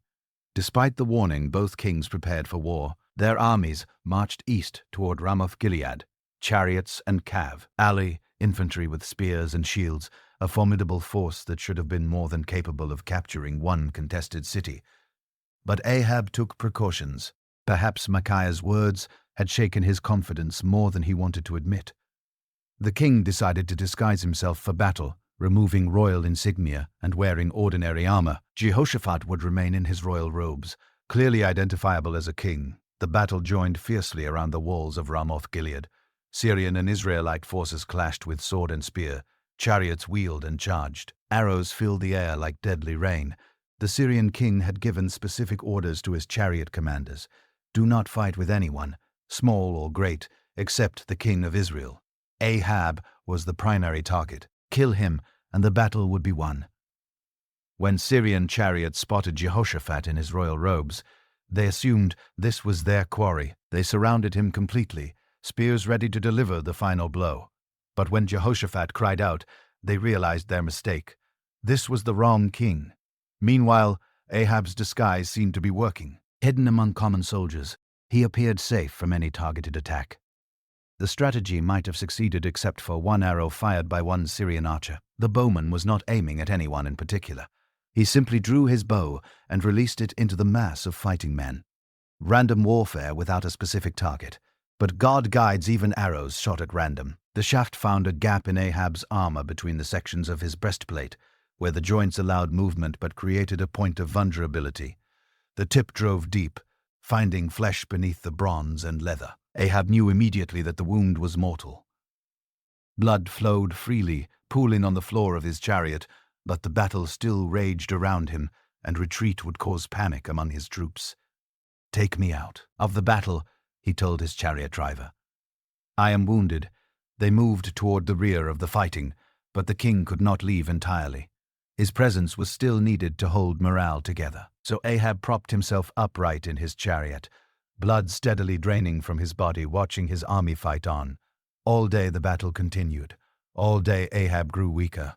As evening approached, the king of Israel died. The shepherd had fallen just as Micaiah had prophesied. Word spread quickly through the ranks. Every man to his town, every man to his country, the army scattered like sheep without a shepherd. They brought Ahab's body back to Samaria for burial, royal honors for a king who had sold his soul for a vineyard. When they washed his chariot at the pool of Samaria, dogs came to lick the blood, the same place where Naboth's blood had once cried out for justice. Elijah's prophecy had been fulfilled to the letter. Divine justice had found its mark as surely as that one random arrow, Uzziah's fall. The palace in Samaria felt empty, without King Ahab's commanding presence. His son, Ahaziah, now sat on Israel's throne, but the crown weighed heavily on young shoulders. The new king lacked his father's political instincts and military experience. Ahaziah had inherited more than just royal authority. He had also inherited his parents' devotion to foreign gods. Baal worship continued under his reign, encouraged by Queen Mother Jezebel, who still wielded considerable influence within the court. The kingdom faced immediate challenges from the outside as well. Moab, long held as a tribute vassal, sensed weakness in the transition of power and rebelled against Israelite control, cutting off a significant source of royal income. Other neighbors watched carefully for further signs of instability, but domestic troubles would prove more dangerous than any foreign enemy. The upper cham, burrs of the royal palace in Samaria, had been built for comfort and privacy. Large windows allowed cooling breezes during the hot summer months. Decorative lattice work provided beauty while maintaining airflow through the rooms. Ahaziah was walking through his upper chamber one day when disaster struck without warning. Perhaps he leaned too heavily against a window. Maybe the lattice work had weakened over time. Whatever the cause, the decorative barrier gave way. The king fell through the broken lattice to the stone floor below. The impact was severe, crushing bones and causing internal injuries. Servants rushed to help, but the damage was clearly serious. Ahaziah's life hung in the balance. As he lay in pain, unable to move without agony, the young king's thoughts turned to spiritual matters. Who could heal such injuries?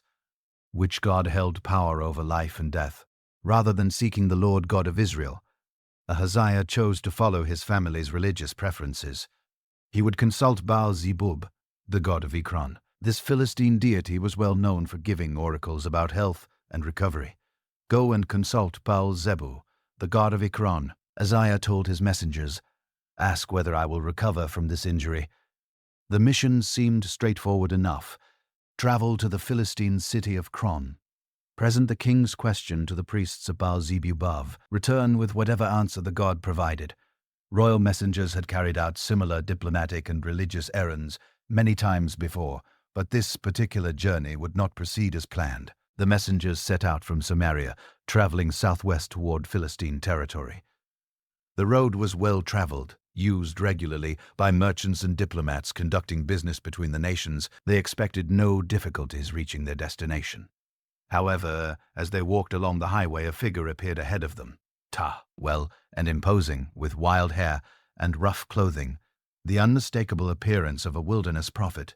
This was Elijah, the Tishbite. The prophet stepped directly into their path, blocking any further progress toward Ekron. His presence commanded immediate attention. Even royal messengers knew better than to ignore this man. Is it because there is no God in Israel that you are going off to consult Baal Zebub, the god of Ekron? Elijah demanded. The question struck at the very heart of Israel's spiritual crisis. The nation that had witnessed fire from heaven was now sending messengers to consult foreign gods.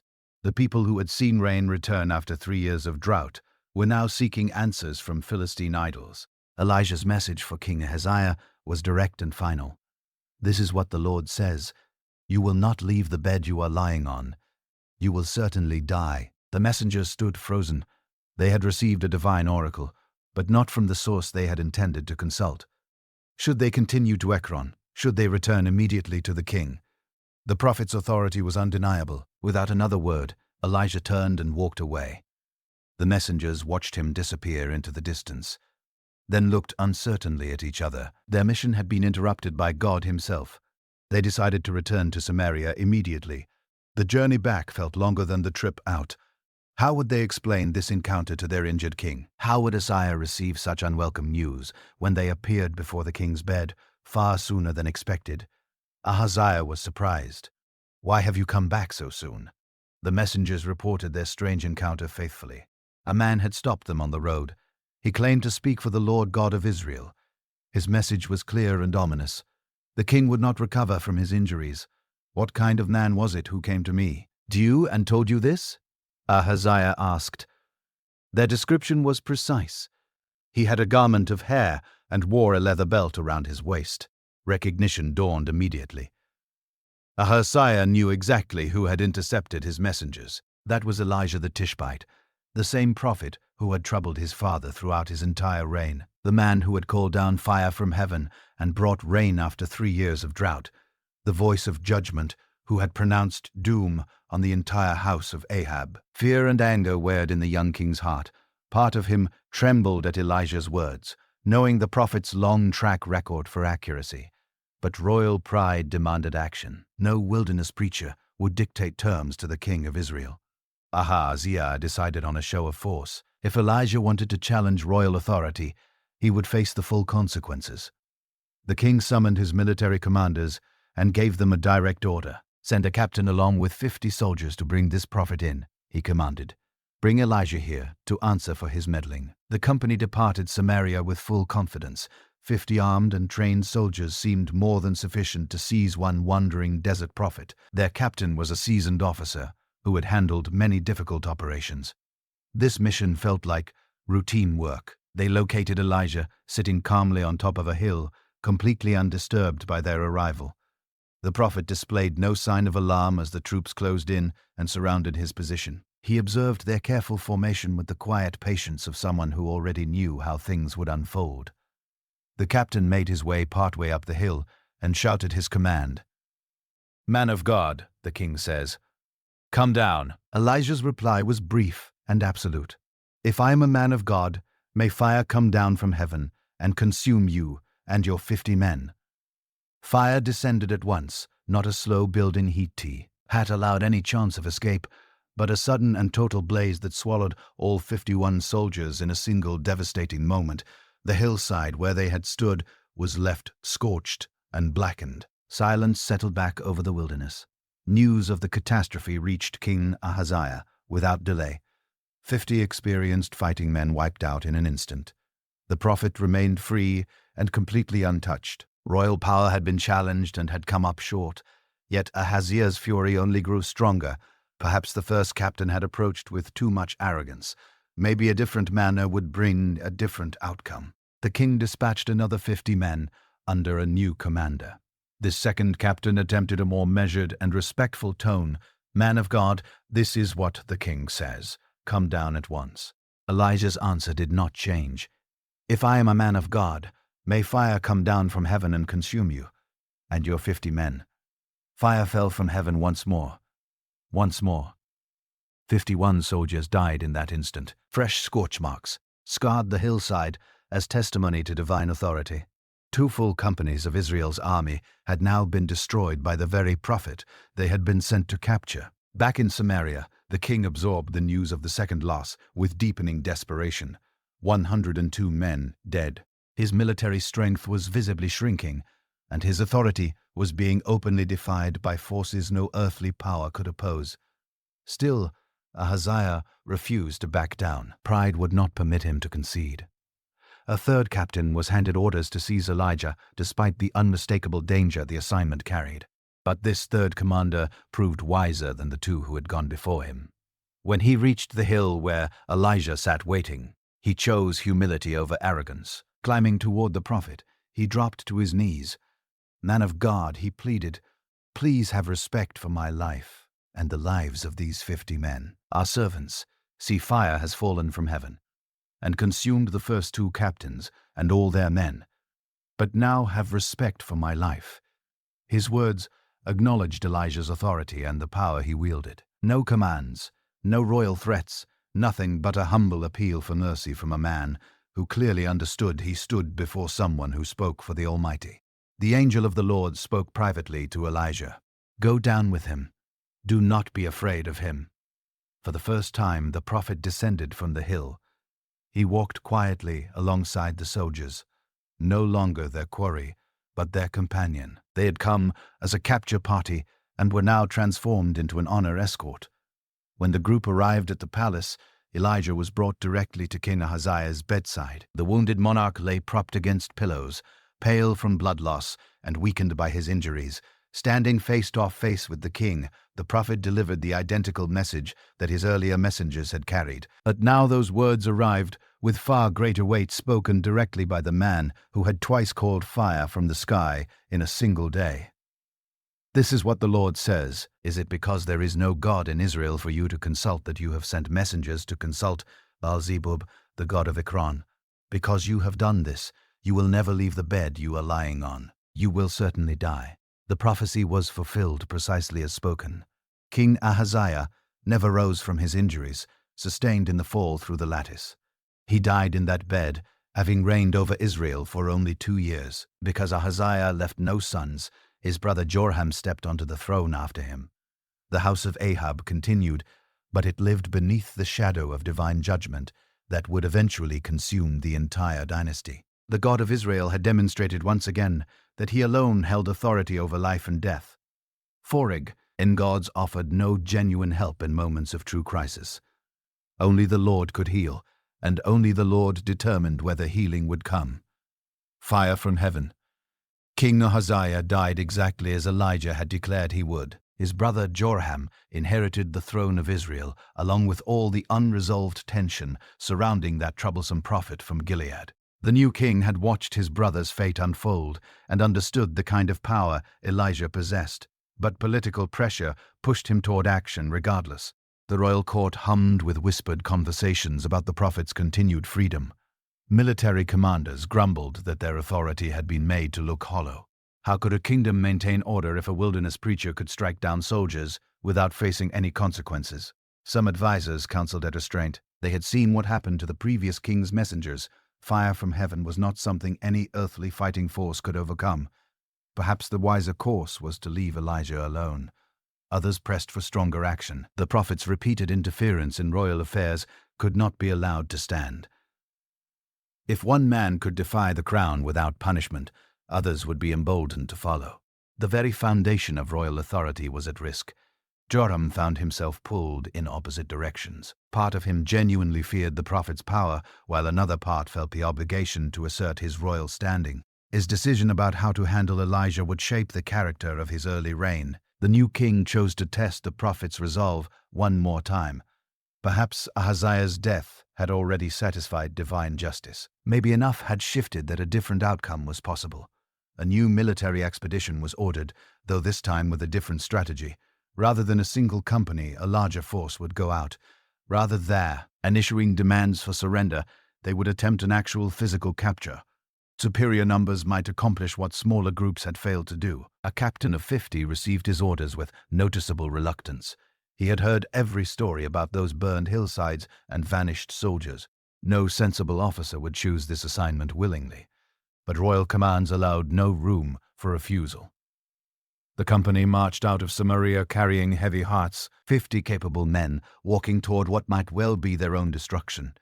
They moved slowly, each mile drawing them closer to a confrontation none of them wanted. They found Elijah in his familiar place, seated calmly on a hillside with a clear view of the surrounding land. The prophet looked completely at ease, as though he had already known they were coming.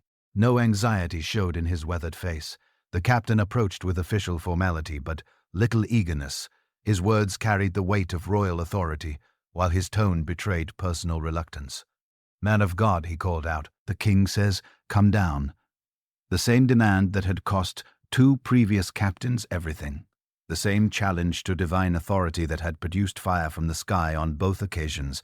But perhaps this time things would go differently. Elijah's response came back unchanged. No variation in the wording, no shift in tone.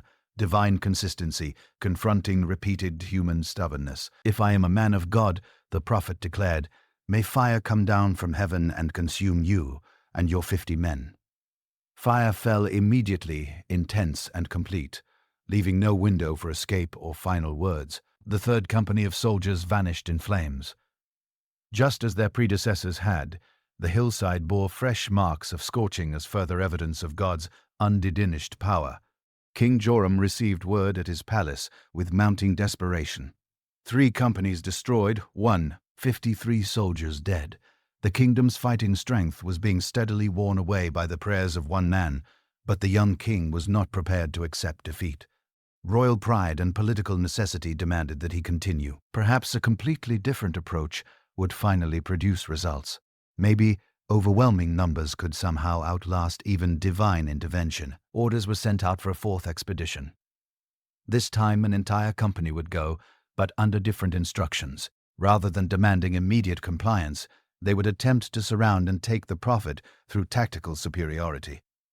The new captain was selected for his reputation and extensive experience. If anyone stood a chance, where all the others had failed, this man was the one. He studied the previous failures carefully, searching for any lesson that might prevent another disaster. When his men were assembled and fully equipped, the captain spoke honestly to them about the dangers of their mission. Every man present knew what had befallen the earlier expeditions. This assignment could cost them their lives. But military discipline held firm. Orders required obedience, regardless of personal fear. The soldiers would carry out their duty, even if that duty led them to destruction. They marched out of Samaria with grim resolve. Once again they found Elijah on his hill, serene and untroubled by their approach. The prophet appeared almost unhurried about these repeated encounters. How many times would earthly kings press against heavenly power before learning what could not be overcome? But as the 4th captain climbed toward Elijah's position, something shifted. Instead of shouting commands from a safe distance, he came close enough to speak quietly. Instead of standing tall with authority, He fell to his knees. "Man of God," he said with genuine humility, "please have respect for my life, and he lives of these 50 men, your servants." This was not the voice of royal authority, issuing demands. This was a frightened man asking for mercy from someone he recognized as far greater than himself. The captain pressed on with visible sincerity. "See, fire has fallen from heaven and consumed the first 2 captains and all their men, but now have respect for my life." The shift was striking. Acknowledgement of Elijah's power, recognition of the previous disasters, and a humble request for grace, where arrogant demands had always been offered before. Something changed in the spiritual atmosphere. The angel of the Lord spoke new instructions to Elijah. This captain's humility had opened something that arrogance had always kept shut. "Go down with him," the angel directed. "Do not be afraid of him." For the first time since this entire confrontation had begun, Elijah rose from his position on the hill. He walked peacefully down toward the waiting soldiers, no longer their target, but their guide. The soldiers arranged themselves around him in a respectful formation. They were no longer attempting a capture, but providing an escort. One man's willingness to bow before divine authority had transformed enemies into protectors. The procession moved toward Samaria at a measured and unhurried pace. No urgency drove them. The crisis had passed the moment one man chose humility over pride. When they arrived at the palace, Elijah stood directly before King Joram. The young king waited with poorly concealed nerves, unsure what to expect from this legendary figure who had brought so much trouble to his entire family. Elijah's message was pointed and clear. The same truth he had delivered to the previous king now spoken before a living audience who still had time to choose a different path. "This is what the Lord says," Elijah declared.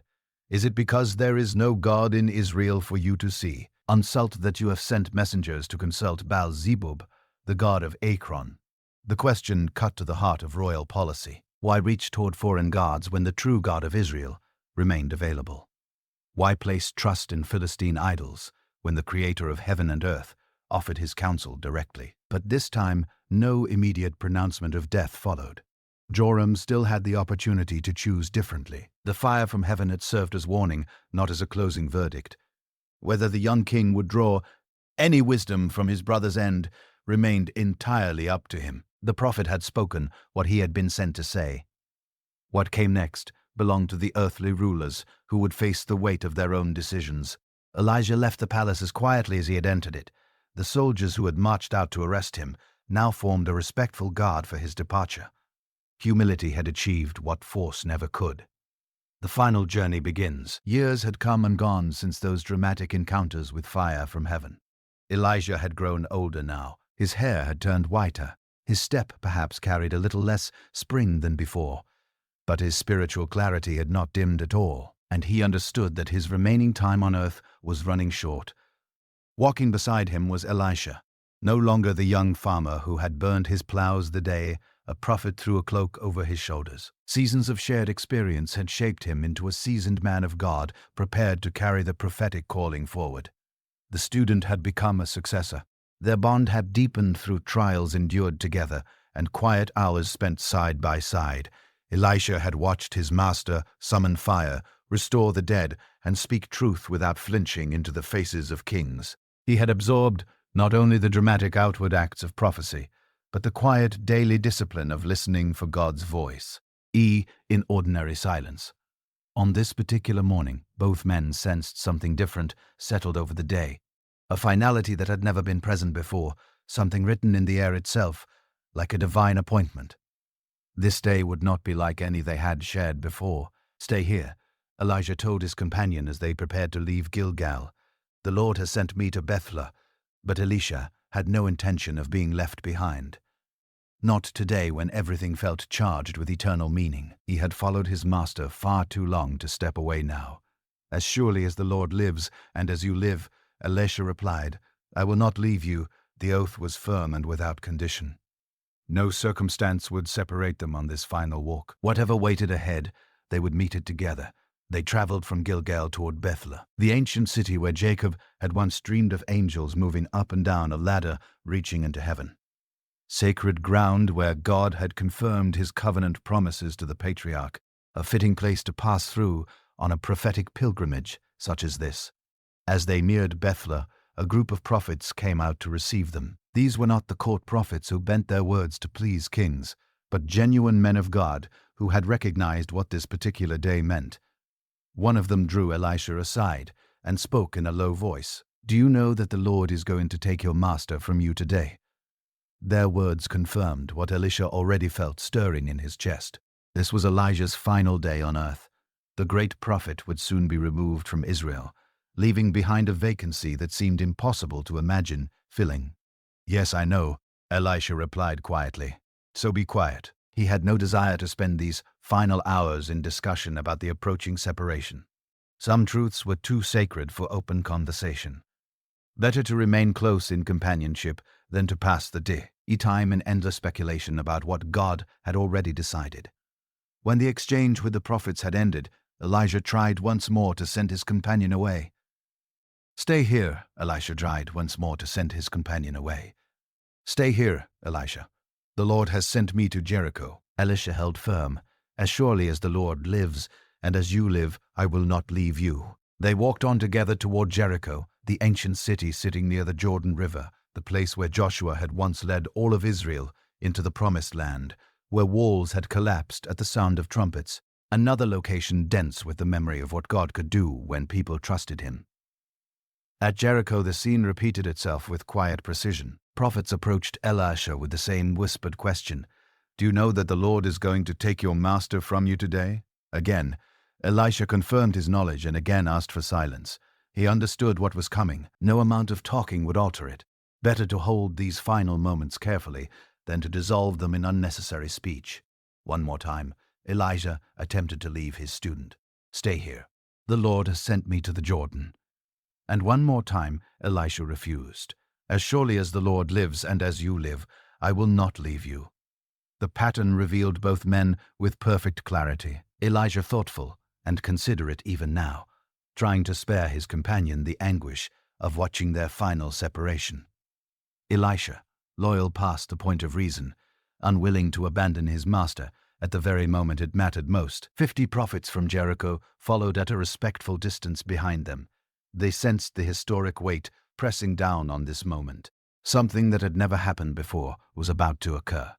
They took up a position from which they could witness whatever was coming. The small group moved steadily toward the Jordan River, those same waters that had parted for Joshua in a generation long past, the boundary between wilderness, wandering, and promised possession.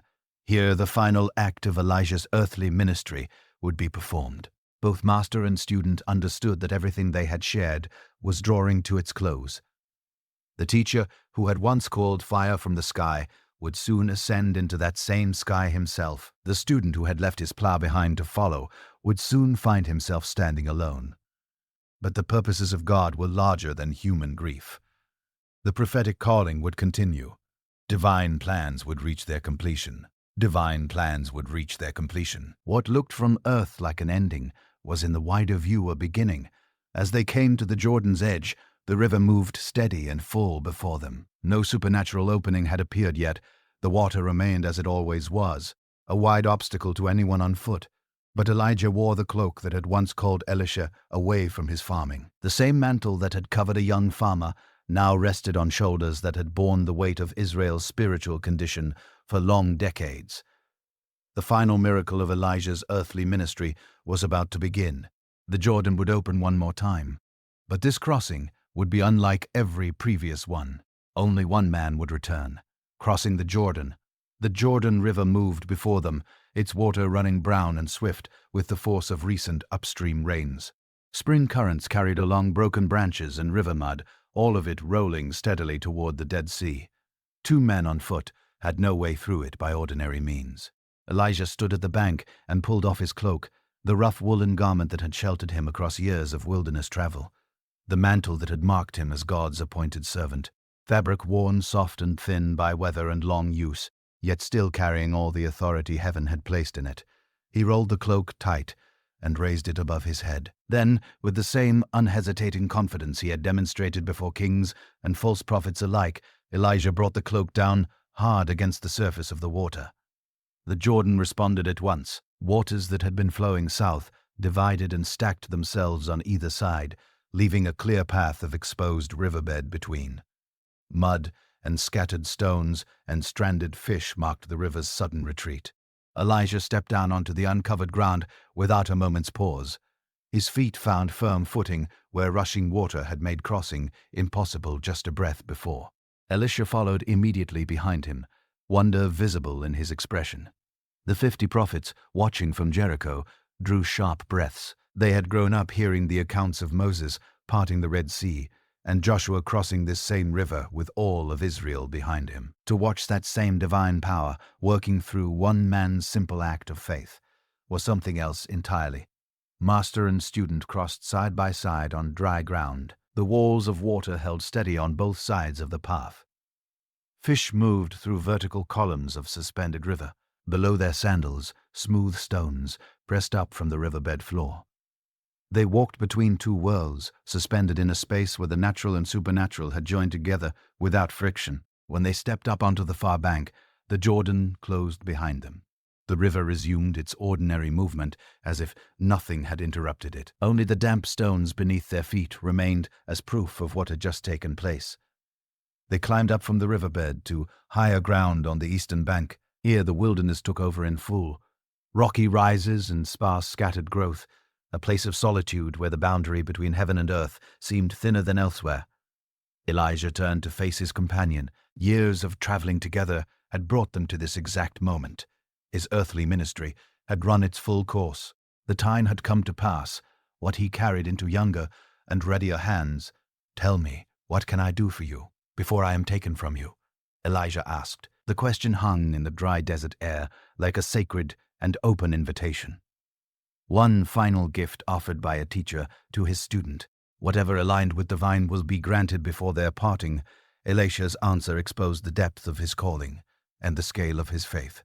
He did not reach for wealth or long life, or any form of earthly authority.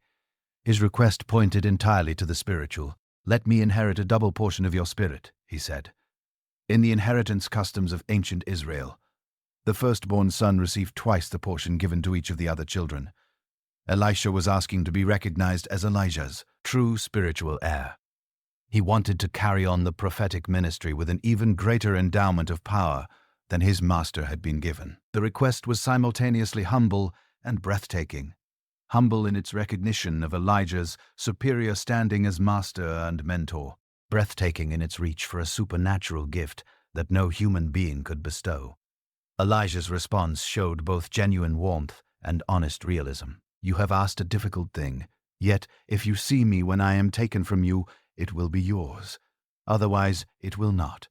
The condition was simple and direct. If Elisha kept his eyes on his master at the moment of departure, the double portion would be given. If not, the request would go unfulfilled. The outcome rested with divine sovereignty. They continued walking side by side through the wilderness. Words became unnecessary. Both understood what lay ahead. Everything that needed saying had been said. Now they simply waited for God's timing.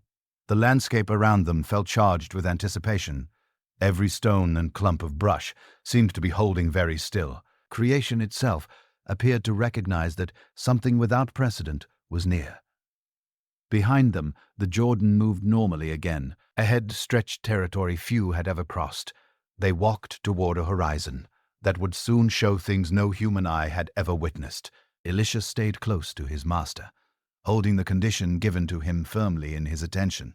He must witness whatever was about to happen or lose the inheritance he had asked for. His gaze stayed fixed on Elijah. The sun pressed higher into the desert sky. Heat began to tremble off the surrounding rocks, but neither man was paying attention to ordinary discomforts. They were walking toward eternity, and earthly concerns had dissolved behind them. Soon the moment would come. Heaven would reach down to claim its servant. Earth would lose, nay, of its greatest prophets, and Elisha would discover whether his faith could hold steady enough to witness divine intervention face to face. The final miracle was drawing close. The most remarkable departure in all of human history was about to unfold. Two men moving together toward a destiny that would permanently alter both of their lives. The fiery departure. The morning air lay still over the Jordan Valley. Elijah walked alongside his faithful companion, their sandals pressing softly against the dusty trail. Both men knew this day carried something the others had not. Something sacred moved through the atmosphere around them. Elisha stayed close at his teacher's side. 3 times his master had tried to leave him behind, but loyalty holds on firmly when letting go feels like loss. The younger prophet had already sensed what was approaching. Heaven itself seemed to breathe hints of it into the passing breeze. They came to where the reeds swayed gently in the river's current. Elijah took hold of his cloak, that same rough garment that had kept him through years of desert wandering. He rolled it with care, his weathered hands moving deliberately. The waterhead ran wide and deep. No shallow place offered passage. No crossing existed for travelers on foot. But Elijah lifted the cloak high and brought it down hard against the surface. The river split apart. Water rose in walls on either side, leaving dry ground running clean and straight between them. The same God who had once opened the sea for Moses now carved a path for his prophet.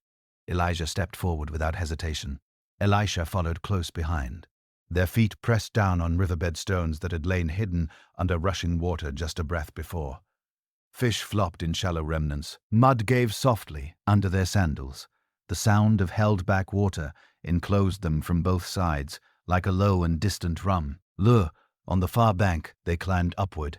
Elisha brushed dust from his robe. Elijah looked back at the Jordan, already flowing in its normal course again. The miracle had been quiet, unhurried. No audience had gathered to watch. No signal had announced it. They walked on together through sparse brush and scattered stone. The sun continued climbing. Each shimmered off the distant ridges, but Elijah's step grew noticeably lighter with each pace, as though invisible wings had already begun their slow work of lifting him. "Ask what you want before I'm taken from you," Elijah said suddenly. His voice carried both a quiet sadness and a thread of hope. A teacher's last and best gift offered to his student. Elisha did not pause to think. "Let me inherit a double portion of your spirit." The words rose from somewhere deeper than careful consideration. He was not asking for recognition or influence. He wanted to serve God with the same consuming fire that had driven his master through every year of his calling. Elijah's expression softened. "You've asked for something difficult, but if you see me when I'm taken, you'll receive it." They kept moving. The land extended empty in every direction around them. No trees offered shade. No structure broke the flat edge of the horizon. Just 2 men sharing the last of their time together on this earth. Then it happened. A sound like rushing wind swept through the air. Yet no grass bent beneath it. No dust lifted from the ground. The sound arrived from somewhere entirely outside the physical world. Horses appeared first. Not creatures of flesh and blood, but beings formed of fire and light. Their manes moved like living flame. Their hooves threw sparks against invisible surfaces. Behind them rolled a chariot burning more brightly than the full face of the sun. Elisha dropped to his knees. His eyes went wide with terror and wonder together. The horses reared, their fiery shapes rising and dancing against the open blue. The chariot wheels turned at a speed beyond anything natural. A whirlwind began gathering itself out of the clear air. Not the destroying kind that levels fields and tears down walls, but a wind carrying the very breath of heaven within it. It descended slowly and with clear intention, wrapping itself around Elijah, the way gentle hands might hold something precious. The old prophet turned his face back one last time. His eyes found Elisha's. Something passed between them in that look. Love, gratitude, the bond between teacher and student that no force can dissolve. Then the whirlwind lifted him. His feet separated from the ground. His cloak caught the supernatural current and fluttered upward. Higher and higher he rose, enclosed in fire and celestial brilliance. My father, Elisha cried out, "the chariots and horsemen of Israel." His voice broke between grief and awe. The man who had been to him everything a father is, was ascending into glory before his eyes. The whirlwind spun faster. Elijah's figure grew smaller. The horses drove upward, pulling their blazing chariot toward realms no human eye could follow. The sound of their movement faded like distant drums, growing quieter, and then silence. The whirlwind dissolved. The horses were gone. The chariot vanished back into mystery. Elijah had been taken up, removed from the earth without passing through the doorway of death. Only the impression of fire remained, seared permanently into the memory Elisha would carry until his own final breath. Something fell through the empty air above. Elisha's cloak drifted downward like a bird descending to rest, settling softly on the ground among the scattered rocks. The rough fabric showed no sign at all of the supernatural fire it had passed through. Yet it carried all of the authority that had once rested on the man who wore it. Elisha gathered it up with hands that trembled. The cloak felt ordinary against his palms, just wool and thread worn smooth from long use, mended here and there where the fabric had given way, but he understood what he held. This simple garment now bore the power of God. His prayer had been answered. The double portion had been given. He looked up one final time, searching the broad sweep of blue sky for any remaining trace of his master. Nothing was there, only peaceful sky and drifting cloud. Elijah had crossed into eternity. He had left behind only questions, only memories, and the sacred weight of responsibility. Now pressing down on the shoulders of the man who stood alone in the wilderness, holding a worn cloak that had once belonged to the greatest prophet Israel had ever known. The heaviness of it pressed into his palms, not the weight of fabric, but the density of calling around him. The world continued exactly as it had before. Bees moved through wild flowers. Lizards crossed quickly between stones. The Jordan ran peacefully at its distance. The same river that had divided twice in one day in honor of God's servants. But everything was different now. Elisha was no longer the student stepping along in his master's wake. He was the prophet, the one to whom people would bring their impossible troubles and their last desperate prayers. The living bridge between heaven and a world in need of what only heaven could provide. He folded the cloak carefully and tucked it under his arm.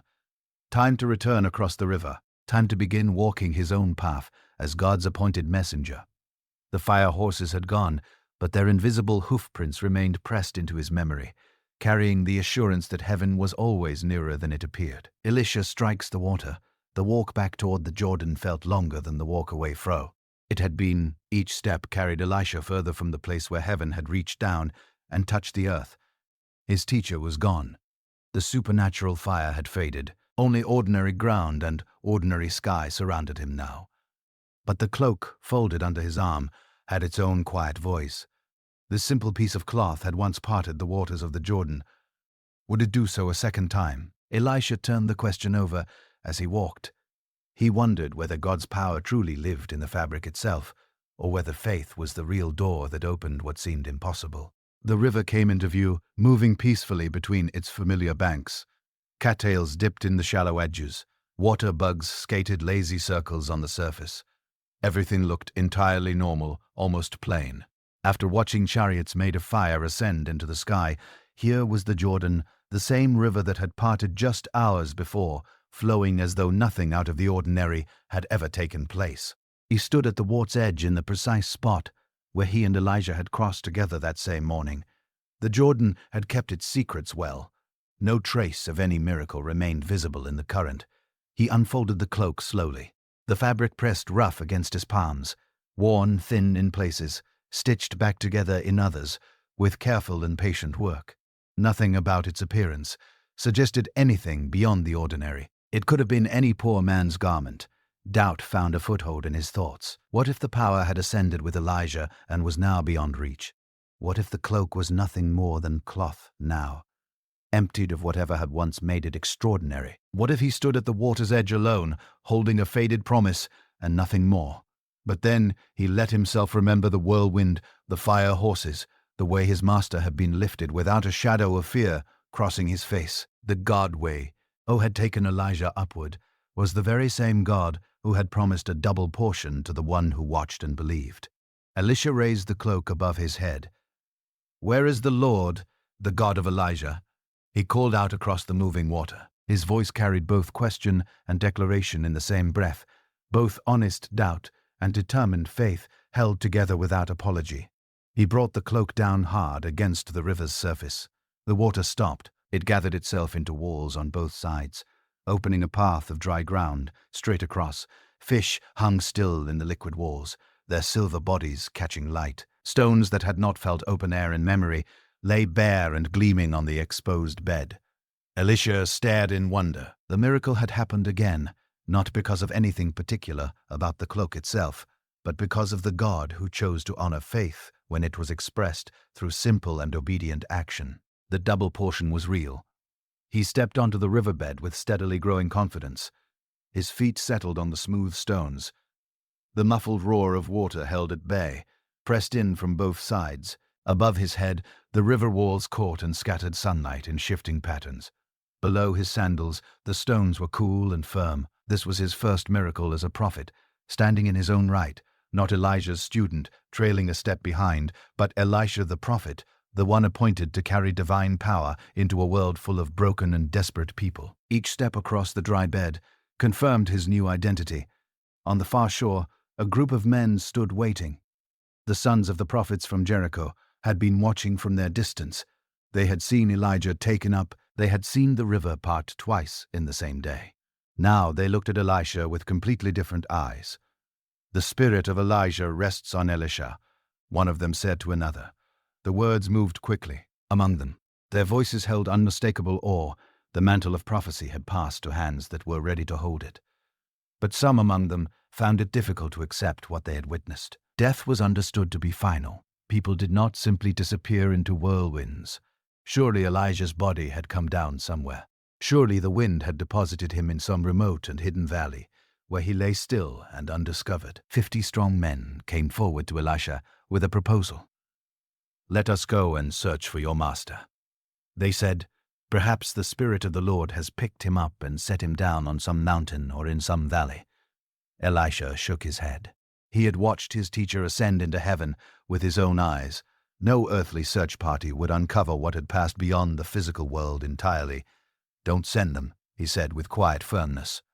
They persisted, 50 men with sincere intentions, but incomplete understanding. They pressed and urged until Elisha at last agreed.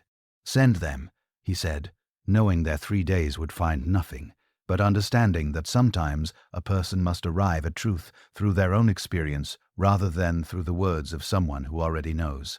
3 days they covered the terrain, up into mountains and down into valleys, through caves and across ridges and along every path where a body might have fallen or rested. They found nothing at all, because there was nothing of that kind to find. When they returned without success, Elisha received them without any note of pride. "Didn't I tell you not to go?" he said simply. The failed search accomplished its purpose. Those 50 men now understood at a depth they could not have reached through testimony alone that something entirely without precedent had occurred.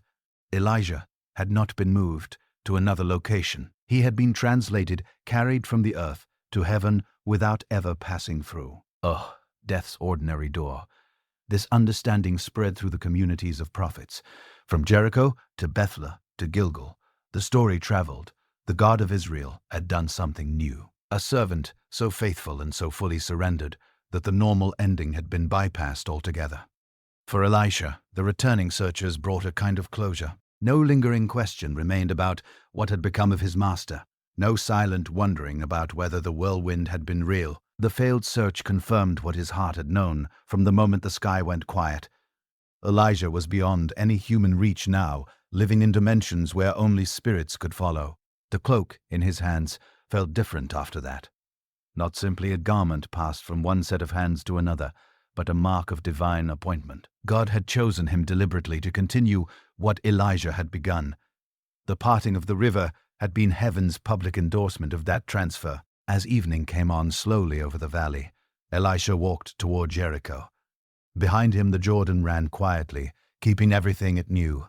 Ahead lay a city full of living people, carrying burdens that only God had the answer for. His work had only just started.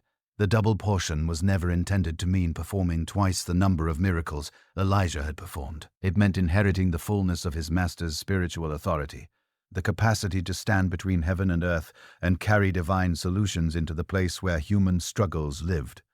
Night settled gently across the valley. Stars emerged one at a time in the darkening expanse above. Somewhere among those distant lights, Elisha believed his teacher dwelt in a glory beyond all description. The thought brought with it both comfort and the courage required for everything that lay ahead, healing a spring. Jericho lay sleeping peacefully under the spread of stars when Elisha arrived. The ancient city had lived through many upheavals. walls that had once fallen to the sound of trumpets, curses, spoken and eventually lifted, generations arriving and departing within its boundaries.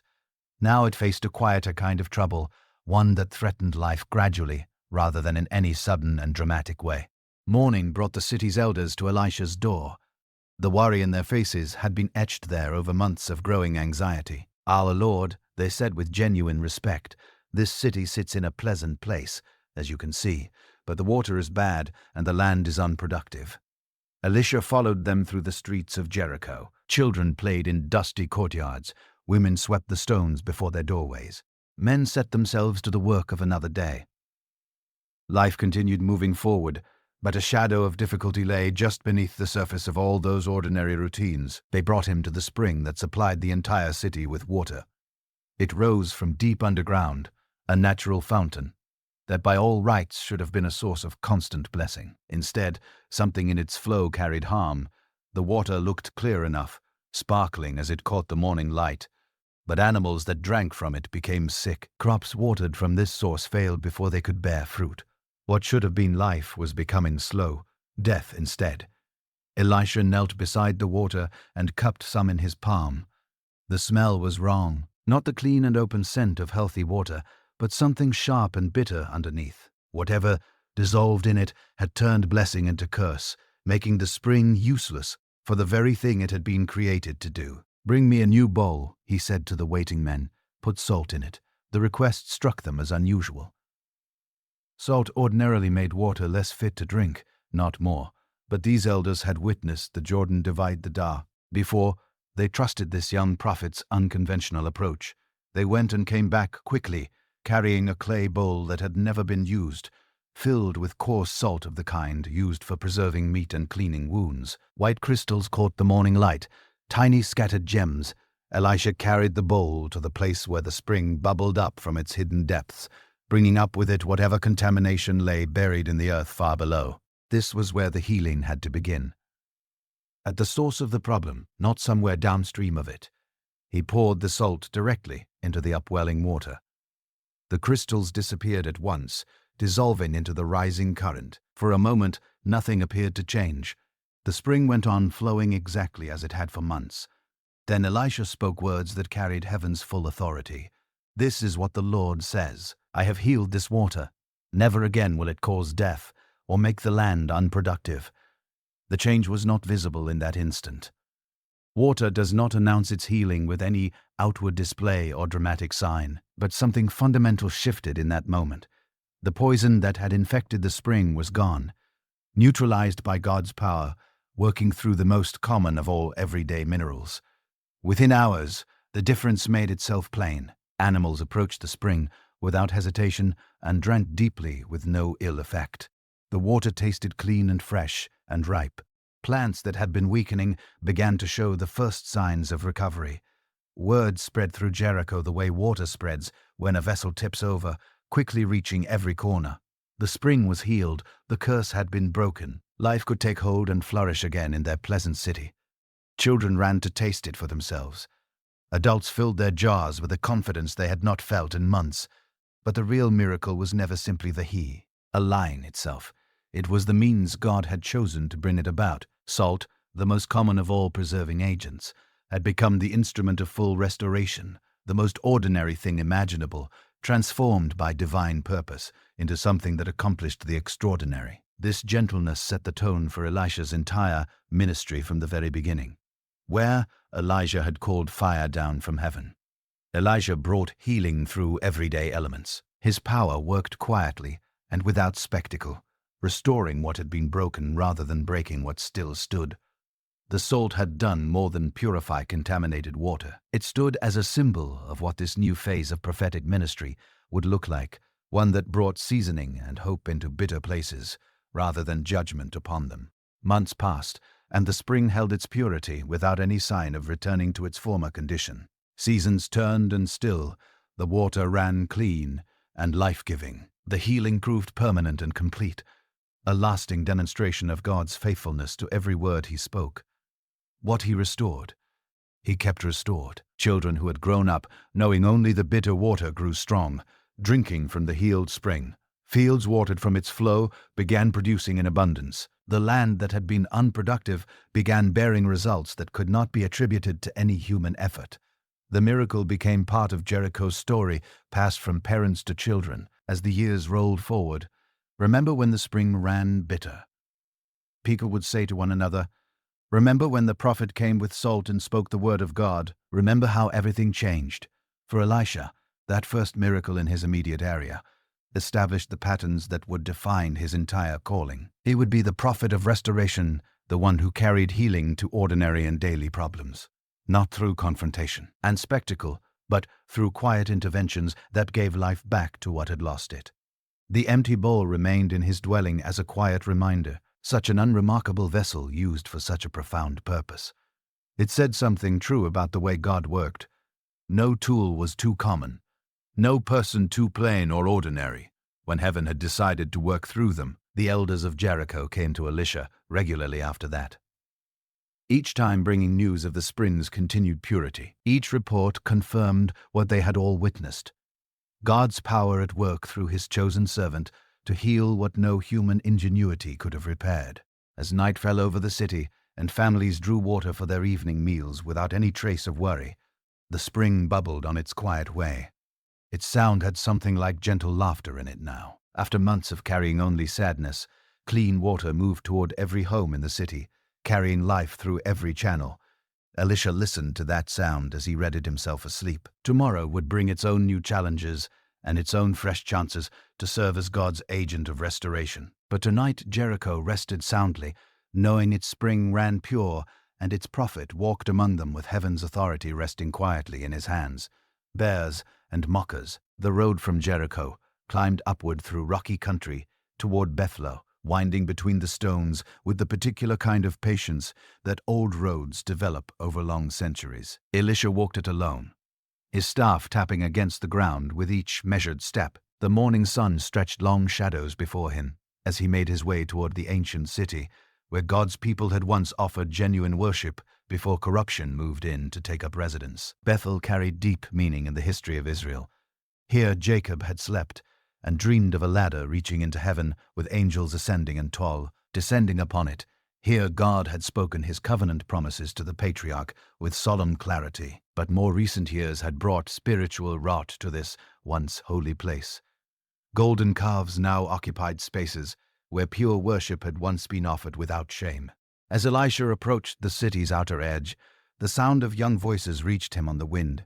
A group of boys had gathered near the road, somewhere between 20 and 30 of them, ranging in age from young children to those old enough to know considerably better. They had been waiting from all appearances, watching for the prophet's approach. The moment they spotted him cresting the hill, their voices rose in coordinated mockery. "Go on up, you bald head," they shouted with cruel laughter ringing through the air. "Go on up, you bald head," the words cut with a precision beyond ordinary name-calling. "Go on up" referred directly to Elijah's recent ascension, something these young people had heard about and chosen deliberately to treat as a subject for ridicule. This was not simple teasing about a man's appearance. This was contempt aimed at the very power of God that had lifted his prophet into heaven. They weren't just mocking Elisha. They were mocking the God who had sent him. Elisha stopped walking. The jeering grew louder and bolder as the group sensed no immediate response. Some of the boys threw small stones that kicked up dust around his feet. Others made crude gestures, their faces carrying that particular cruelty that sometimes gathers in groups of young people who have never been taught where their own limits end. This was not innocent childhood foolishness. These were young people of an age to understand what respect required, old enough to know the difference between careless play and deliberate contempt. Their behavior reflected the same spiritual decay that had infected Bethel itself, a city that had not known the living God and had turned its back on him in favor of golden substitutes. The prophet turned to face the group. No anger showed in his expression, but something far more sobering was there instead. The quiet weight of divine authority. When heaven's representative is treated with open scorn, heaven itself is not indifferent to the fact. "In the name of the Lord," Elisha pronounced. His voice was not raised, but it carried across the hillside with a clarity that stopped every sound around it. The mockery went silent instantly. The laughter cut off. His words settled over the group like something heavy and unavoidable. The boys looked at one another with sudden uncertainty. Something in the prophet's voice had altered the atmosphere entirely. The morning air went very still. Even the birds had stopped calling. Creation itself seemed to draw a long breath and hold it. Then came sounds from the nearby forest, branches snapping under considerable weight, heavy footsteps pressing through undergrowth, low growls that lifted the hair along the back of every neck within hearing. 2 bears came out of the trees. Their massive shapes moved with a speed that surprised everyone who saw it. The laughter became screaming. The group scattered in every possible direction, but bears move at a pace that running boys cannot match. The animals struck with a precise and overwhelming efficiency, their claws and teeth finding their marks with force, enough to leave lasting evidence of the encounter. When it was over, 42 of the young mockers lay injured, some severely, others bearing marks that would remain visible for the rest of their lives. The bears returned to the forest as suddenly as they had appeared, leaving behind a scene that would be recounted in that region for generations. Elisha felt no satisfaction in what had occurred. This had not been personal revenge. It had been divine judgment falling upon those who had chosen to despise the authority that heaven had placed in its appointed servant. The bears had not arrived because a man felt insulted. They had come because the honor of God himself had been publicly trampled. The few boys who had escaped without injury ran back toward Bethlehem, their voices rising in panic. Word moved through the city rapidly. The new prophet was not a figure anyone could treat carelessly. The same God who had lifted Elijah into heaven in a chariot of fire had sent forest animals to defend the honor of his representative. This single incident would shape how people approached Elisha for the remainder of his entire ministry. Word traveled to every city in Israel. To mock God's prophet carried consequences that could not be predicted or controlled. But the bears had served a purpose that extended beyond punishment. They demonstrated that God's power was not limited to spectacular miracles performed willingly through chosen instruments. Even wild animals moved at heaven's direction when earthly authority and honor were being treated with contempt. The created world itself answered to the voice of its creator. The wounded boys would heal over time, but the scars would continue speaking long after the pain had faded, reminding both them and all who heard the story that some boundaries carry real weight. Respect for God's messengers was not a social nicety. It was a matter of actual spiritual consequence. News of the encounter reached King Joram in Samaria within days. Palace officials exchanged quiet words about the new prophet, who could heal contaminated springs and also summoned bears from the forest. Even those who had chosen skepticism found themselves reconsidering. The religious officials in Bethlehem were not unmoved either. Their golden calf suddenly seemed considerably less impressive when measured against a God who deployed the natural world in defense of his servants. Some among them began to quietly wonder whether their current practices deserved a second and more honest look. For Elisha, the morning's harsh events brought no pleasure. He had not gone looking for a confrontation with a group of young people, but he understood that the role of prophet required him to stand for divine authority, even when doing so led to painful outcomes for those who had chosen rebellion over respect.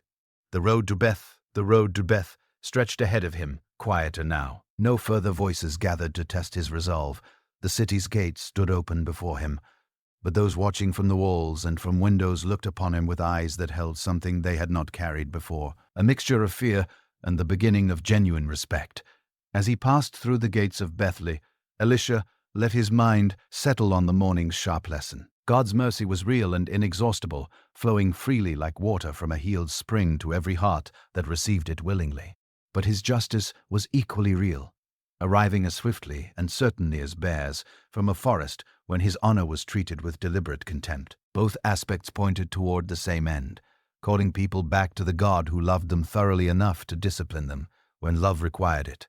Behind him, the forest had gone quiet again. The bears had returned to their own rhythms, their unusual and purposeful service finished. But the memory of how suddenly and completely they had appeared would remain in Beth for years to come, a standing reminder that God's prophets walked with heaven's full protection surrounding them at every step. 3 kings and a prophet. The message arrived at first light, delivered by a breathless rider whose horse had pushed through the darkness without rest. 3 kings were in desperate need of a prophet's counsel. Ere circumstances had turned dire. Their armies were perishing from thirst in a wilderness that offered no mercy. King Joram of Israel had persuaded King Jehoshaphat of Judah to stand beside him in a campaign against Moab. The Moabites had risen in defiance, refusing to deliver the tribute of sheep and wool they owed. It appeared straightforward enough. March southward, crush the rebellion, and restore the proper order of things. Jehoshaphat had proposed adding the king of Edom as a third ally. More fighting men meant faster victory, or so their thinking went. Surely 3 united armies would crush whatever resistance Moab could possibly raise. But the path they had chosen wound through wilderness that stretched far beyond what their maps and planning had accounted for. 7 days of relentless marching beneath a merciless sun had stripped their water supplies down to nothing. Now 3 armies stared down death, not at the edge of enemy blades, but at the slow cruelty of thirst. Elisha found the kings encamped in a barren hollow, where no spring ran and no well offered relief. Tens of thousands of soldiers, huddled in whatever thin shade they could find, their tongues swollen and their strength draining away. Horses drooped their heads in exhaustion.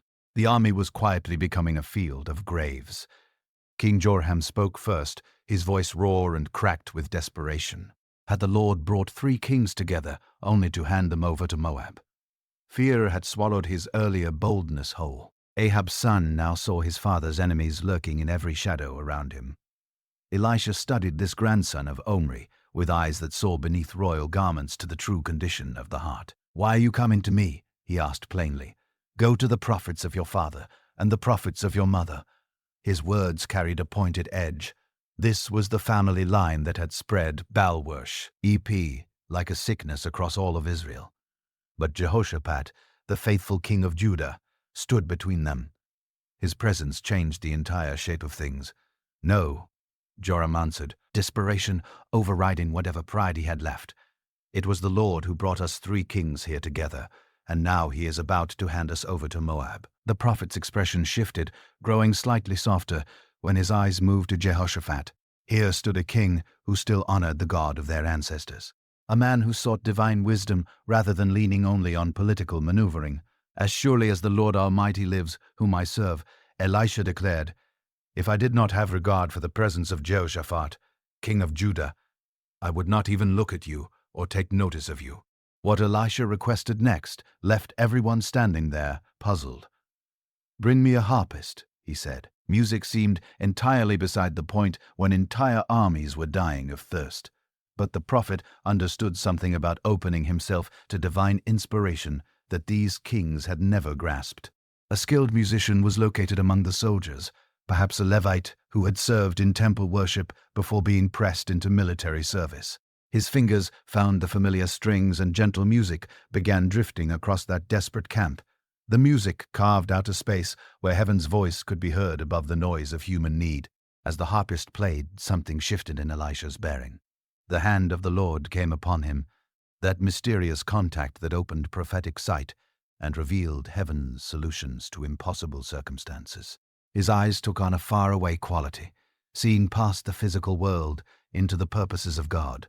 "This is what the Lord says," Elisha began, his voice carrying authority it had not held moments before. "I will fill this valley with pools of water. You will see no wind. You will see no wind.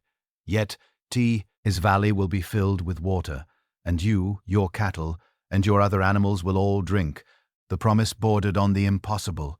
Valleys did not fill with water when no storm was visible and no rain had fallen. Springs did not appear overnight in desert places. Yet the God who had divided rivers and sweetened bitter springs could certainly bring water to a waterless valley. "This is an easy thing in the eyes of the Lord," the prophet continued. "He will also hand Moab over to you. You will overthrow every fortified city and every major town. You will cut down every good tree, stop up all the springs, and ruin every good field by covering it with stones." The following morning brought fulfillment beyond anything they had dared to imagine. Sunrise revealed pools of clear water spread throughout the valley, not mere puddles, but deep reservoirs that reflected the sky like scattered mirrors across the ground. No storm had moved through, no rainfall had come, yet water stretched across the land as far as any eye could see. The armies drank deeply, strength flooding back through their bodies with every swallow. Horses plunged their muzzles into the cool water, and drank until their sides rounded out. Pack animals took their fill. A valley that had nearly become a graveyard had become an oasis of life, but the miracle carried a second purpose beyond simply saving the Allied armies. The morning light striking those pools of water created an illusion that would decide the battle before a single weapon was raised. Across the border, Moabite scouts brought strange tidings to their king. The valley where the enemy armies were camped appeared to be flooded with blood. Water catching the reddish hue of dawn looked like vast pools of gore spread across the desert floor. The kings must have fought among themselves. The Moabites concluded with rising excitement. Their armies must have turned on each other during the night. They are all dead, and their wealth is just sitting there unguarded. Rather than forming battle lines, the Moabites rushed toward what they believed would be an easy harvest of plunder. They came as looters rather than warriors, thinking only of the treasure waiting among the scattered dead. The trap was perfect. When the Moabites arrived in the valley, they found not corpses, but rested living armies ready and waiting for a fight. What had appeared to be blood was clearly water now, but the deception had already done its work. Moab's forces were scattered and completely unprepared when the assault began. The victory was thorough and overwhelming, just as Elisha had foretold. Every fortified city fell. Trees that had stood for generations were cut down. Springs were sealed. Good fields were buried under stones. Moab learned the full price of defying the God of Israel. For the three kings, the campaign became an unforgettable lesson in divine power. Jehoshaphat returned to Jerusalem with his faith in God renewed, a God who could produce water in desert places and deliver victory from seemingly hopeless situations. Even Joram, son of the wicked Ahab, had witnessed something that shook his confidence in Baal worship. The prophet he had initially dismissed had rescued 3 armies from certain death and delivered them total victory over their enemies. The dry valley where they had faced death became a permanent landmark in the memory of all who had been there. The people of the surrounding area would point to the place and tell the story for generations to come. When the impossible becomes reality, it leaves behind marks that time cannot fully erase. The widow's oil. The woman arrived at evening when long shadows stretched across Elisha's courtyard. Her clothing told of poverty that had come upon her recently. Fabric that had come upon her recently.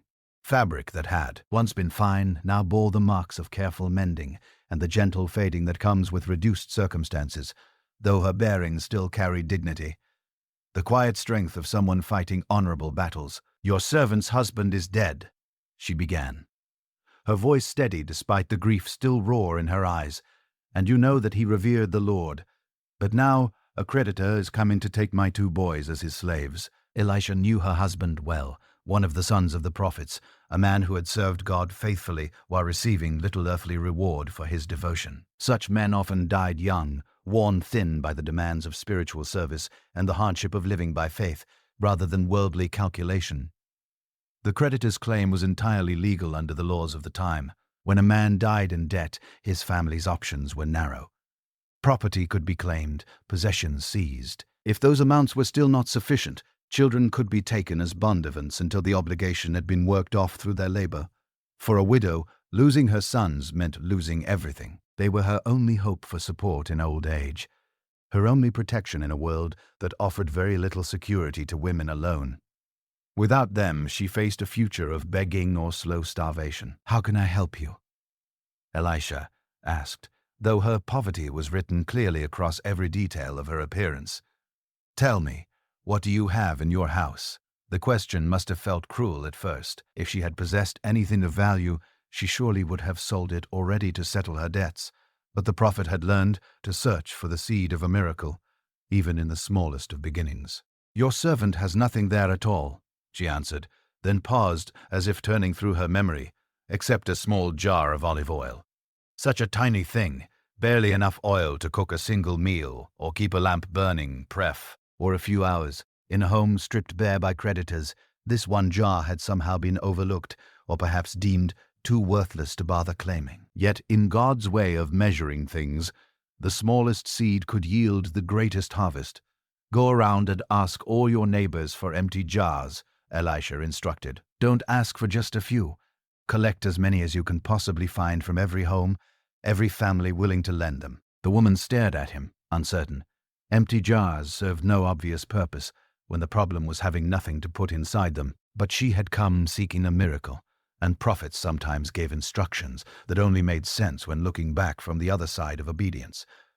"Then go inside and shut the door behind you and your sons," he continued. "Pour oil into all the jars, and as each one is filled, set it aside." Faith required action, even when the action seemed foolish by every ordinary measure. The widow bowed respectfully and went to do as the prophet had said.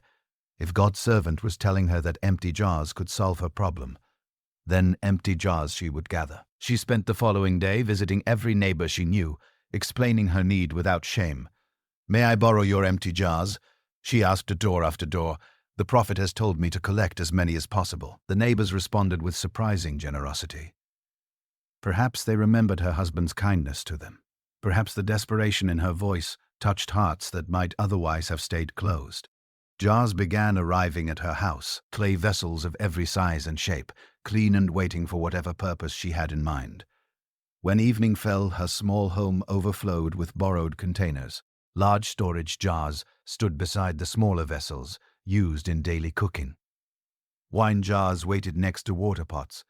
The collection filled every space available, an army of empties waiting to be made full. The widow gathered her 2 sons around her. The prophet had said to shut the door. She reminded them this miracle, whatever form it would take, would happen in private. No crowd would gather to watch. No announcement would be made beforehand. Just a desperate mother and her children surrounded by empty jars, armed with nothing but impossible hope. She lifted her tiny vessel of oil and began to pour. The golden liquid flowed into the first jar, far more than her small container should have been able to hold. She kept pouring, and the oil kept flowing well beyond anything that the laws of ordinary containers could explain. The first jar filled to its brim. Her little vessel still showed oil remaining. She moved to the second jar, then the third. Each container received its full measure, while her original supply seemed untouched by what it had given away. Her sons watched with growing amazement as jar after jar was filled with pure olive oil. The small room began to take on the smell of an olive press at the height of harvest. Golden liquid caught the lamplight and threw dancing reflections across the walls. "Bring me another jar," she called to her older son. When one vessel was filled, he handed her the next, his eyes wide with wonder. The oil continued flowing as if her tiny jar contained an entire ocean of liquid gold. Hours passed. The work continued. Every borrowed container received its portion until the small house held nothing but full jars of oil, rich and pure, the kind that commanded good prices in any market. Finally, when the last jar had been filled to its brim, the widow looked around for another vessel to fill. None remained empty. Every container had received its measure. Only then did her original jar run dry, its supernatural supply exhausted, precisely at the moment when no more containers waited to receive what it had to give. The oil stopped, she whispered to her sons, though they could see it plainly for themselves. The miracle had boundaries, not because God's power was limited, but because her faith had been measured by the number of jars she had gathered. The capacity of her expectation had set the limit of her blessing. The next morning she hurried to Elisha with news of the night's wonder. "I did as you said," she reported breathlessly. "Every jar is full." The oil flowed until there were no empty vessels left. The prophet received her news with quiet satisfaction. "Go sell the oil and pay your debts," he told her. "You and your sons can live on what remains." The sale brought more money than she had dared hope for. High-quality olive oil commanded strong prices at market, and she had jar upon jar to offer. The debt that had threatened to enslave her children was paid in full, with enough left over to secure their future. Her sons remained free. Their inheritance was preserved. The creditor received exactly what he was owed without complaint. Justice had been satisfied. Mercy had triumphed. A family that had been standing at the edge of destruction found itself standing on solid ground. The empty jars were returned to their owners with grateful thanks, but the story of what had happened inside that closed room spread through every household that had contributed vessels. The neighbors who had shown kindness by lending their containers now became witnesses to God's faithfulness. Word reached other widows in similar straits. If God could multiply oil for one desperate mother, perhaps he would show the same mercy to others. Hope began growing in places where despair had taken root. For Elish, this miracle revealed the patterns that would mark his entire ministry. God's power moved through ordinary things: springs and salt, cloaks and bears, oil and empty jars. The supernatural presses D into the natural world at the exact points where genuine faith met desperate need. The widow's oil also laid bare a kind of divine mathematics, where human reasoning saw only scarcity, heaven saw abundance waiting to be released. A small jar became a fountain, empty vessels became instruments of blessing. Profound need became the occasion for overwhelming provision. Years later, when her sons had grown to manhood and built families of their own, the widow still told the story of the night when oil had flowed like water. The miracle had preserved their lives, but its memory continued, blessing them long after the last jar had been sold. She kept one small vessel as a reminder, not the original jar that had held the supernatural supply, but one of the containers that had been filled that miraculous evening. When grandchildren came to visit, she would show them the ordinary clay pot and tell them about the night when God made empty things full. The Shunammite woman. The road from Mount Carmel to Samaria passed through Shunem, a well-kept town where solidly built homes, lined clean streets, and merchants conducted their business beneath the shade of flourishing trees. Here lived a woman whose generosity would earn her a permanent place in the sacred stories told across generations. She was wealthy by any honest measure, not only in land and gold, but in the deeper riches of wisdom and genuine kindness. Her husband was respected throughout the community. Their household was well ordered, their reputation without blemish. Yet for all their comfort, something was missing from their life together. When Elisha first came through Shunem, the woman noticed him at once. Something in the way he carried himself marked him as different from ordinary travelers. His clothing was plain but clean. His manner was peaceful yet purposeful. She sensed holiness in his presence, the way you sense the warmth of a fire before you can see the flames. "Come and have a meal," she urged him as he was passing her gate. Hospitality was a sacred duty in their culture, but her invitation carried warmth that went beyond mere obligation. She genuinely wanted to serve this holy man of God. The meal she set before him was generous and carefully prepared: fresh bread, tender meat, vegetables from her own garden, wine brought up from her cellars. She served it with quiet joy, asking for nothing in return except the privilege of showing kindness to God's servant. Elisha accepted her hospitality with gratitude. The food was excellent, the conversation pleasant, and the home peaceful after the long days of traveling, dusty roads, and sleeping in rough accommodations. When he continued his journey, he carried warm memories of genuine welcome, but her kindness did not end with that single meal. Every time the prophet passed through Shunem, she invited him to stop and eat what had begun as occasional hospitality became steady provision. Her table was always ready whenever God's servant came to town. "I know that this man who often comes our way is a holy man of God," she said to her husband one evening after Elisha had departed. "Let us make a small room on the roof and put in it a bed and a table, a chair, and a lamp for him. Then he can stay there whenever he comes to us." Her husband agreed readily. His wife's spiritual perceptions had proven sound over many years of marriage. If she recognized genuine holiness in this traveling prophet, then they should provide for his needs as generously as they could. They built the upper room carefully, making it comfortable without being extravagant. A simple bed for rest, a table for meals or writing, a chair for sitting, a lamp for light. Everything a traveling prophet might need for refreshment and quiet study during his long journeys. When Elisha next visited Shunem, they showed him the prepared room. "This is for you," the woman said simply. "A quiet place to rest whenever your travels bring you our way." The prophet was deeply moved by their thoughtfulness. Many people offered meals or a place to sleep for the night, but few understood the deeper need of God's servant for a peaceful retreat, a place to pray and prepare for the work ahead. The upper room became a true sanctuary for Elisha. Here he could step away from the pressures and crowds, seeking God's direction in solitude. The lamp gave light for reading.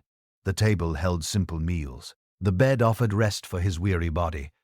"What can be done for this woman?" Elisha asked his servant Gehazi one afternoon, while enjoying the refuge she had prepared. Such extraordinary kindness called for recognition and some form of reward. She has gone to all this trouble for us." Ghazi had been watching their hostess with practical eyes. "Well, she has no son. And her husband is old," the servant noted.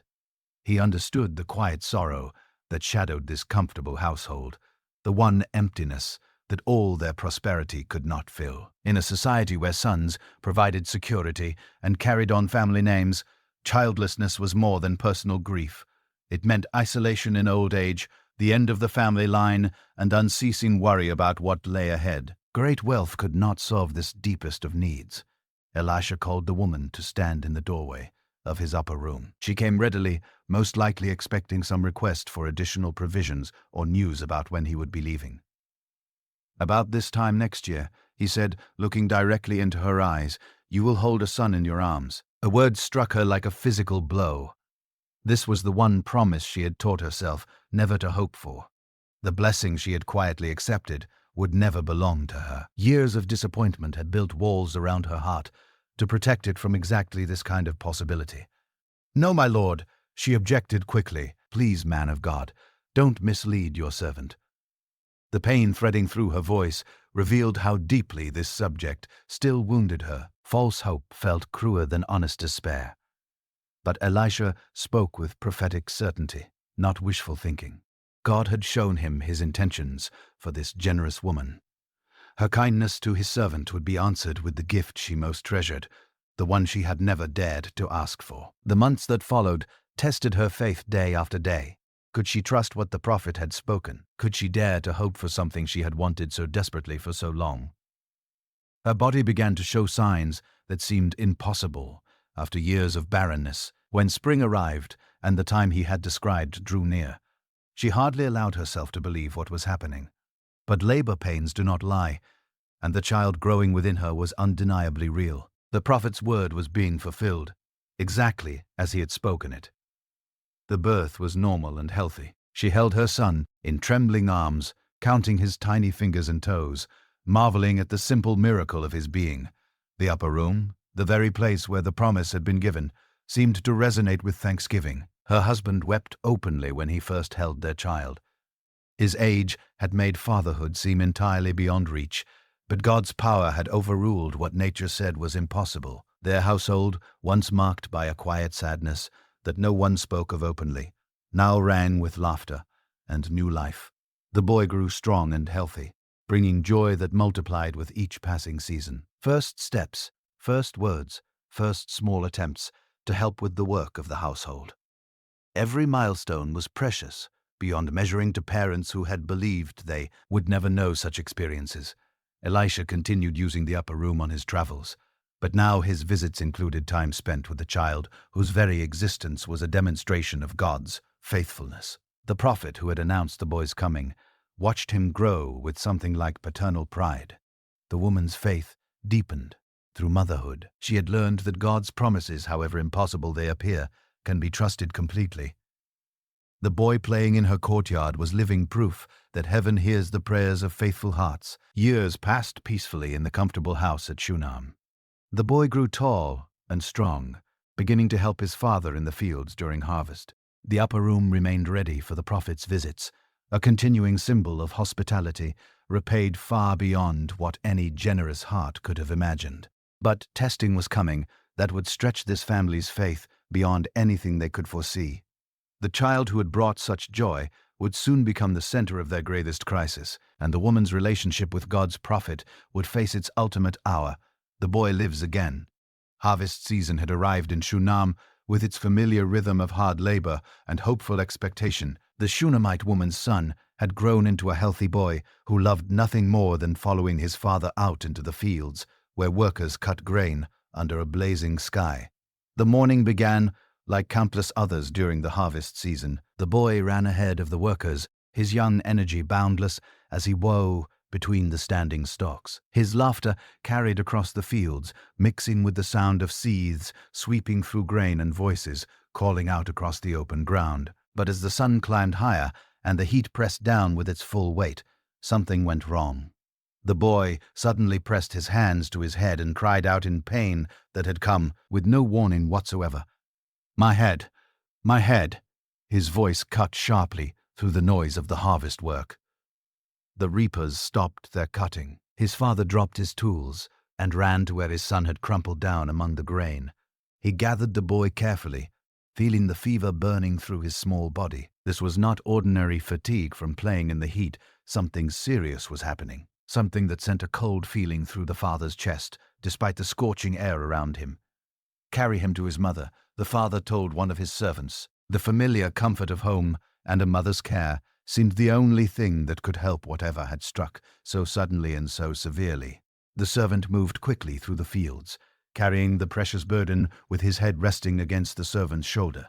Each step seemed to deepen the child's distress. His breathing turned shallow. His skin burned with unnatural heat.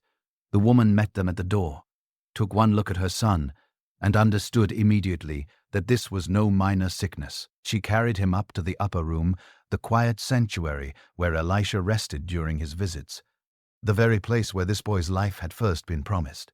She laid him gently on the prophet's bed, the same piece of furniture where God's servant took his rest during his journeys. Perhaps some blessing still lingered in this space. Perhaps the holy man's presence had marked this room in ways that could help her dying child. The boy's breathing grew more labored. His fever climbed. She knelt beside the bed, holding his burning hands in hers, watching helplessly as life slipped away from the miracle child she had never expected to receive. At midday, he stopped breathing entirely. His small chest no longer moved.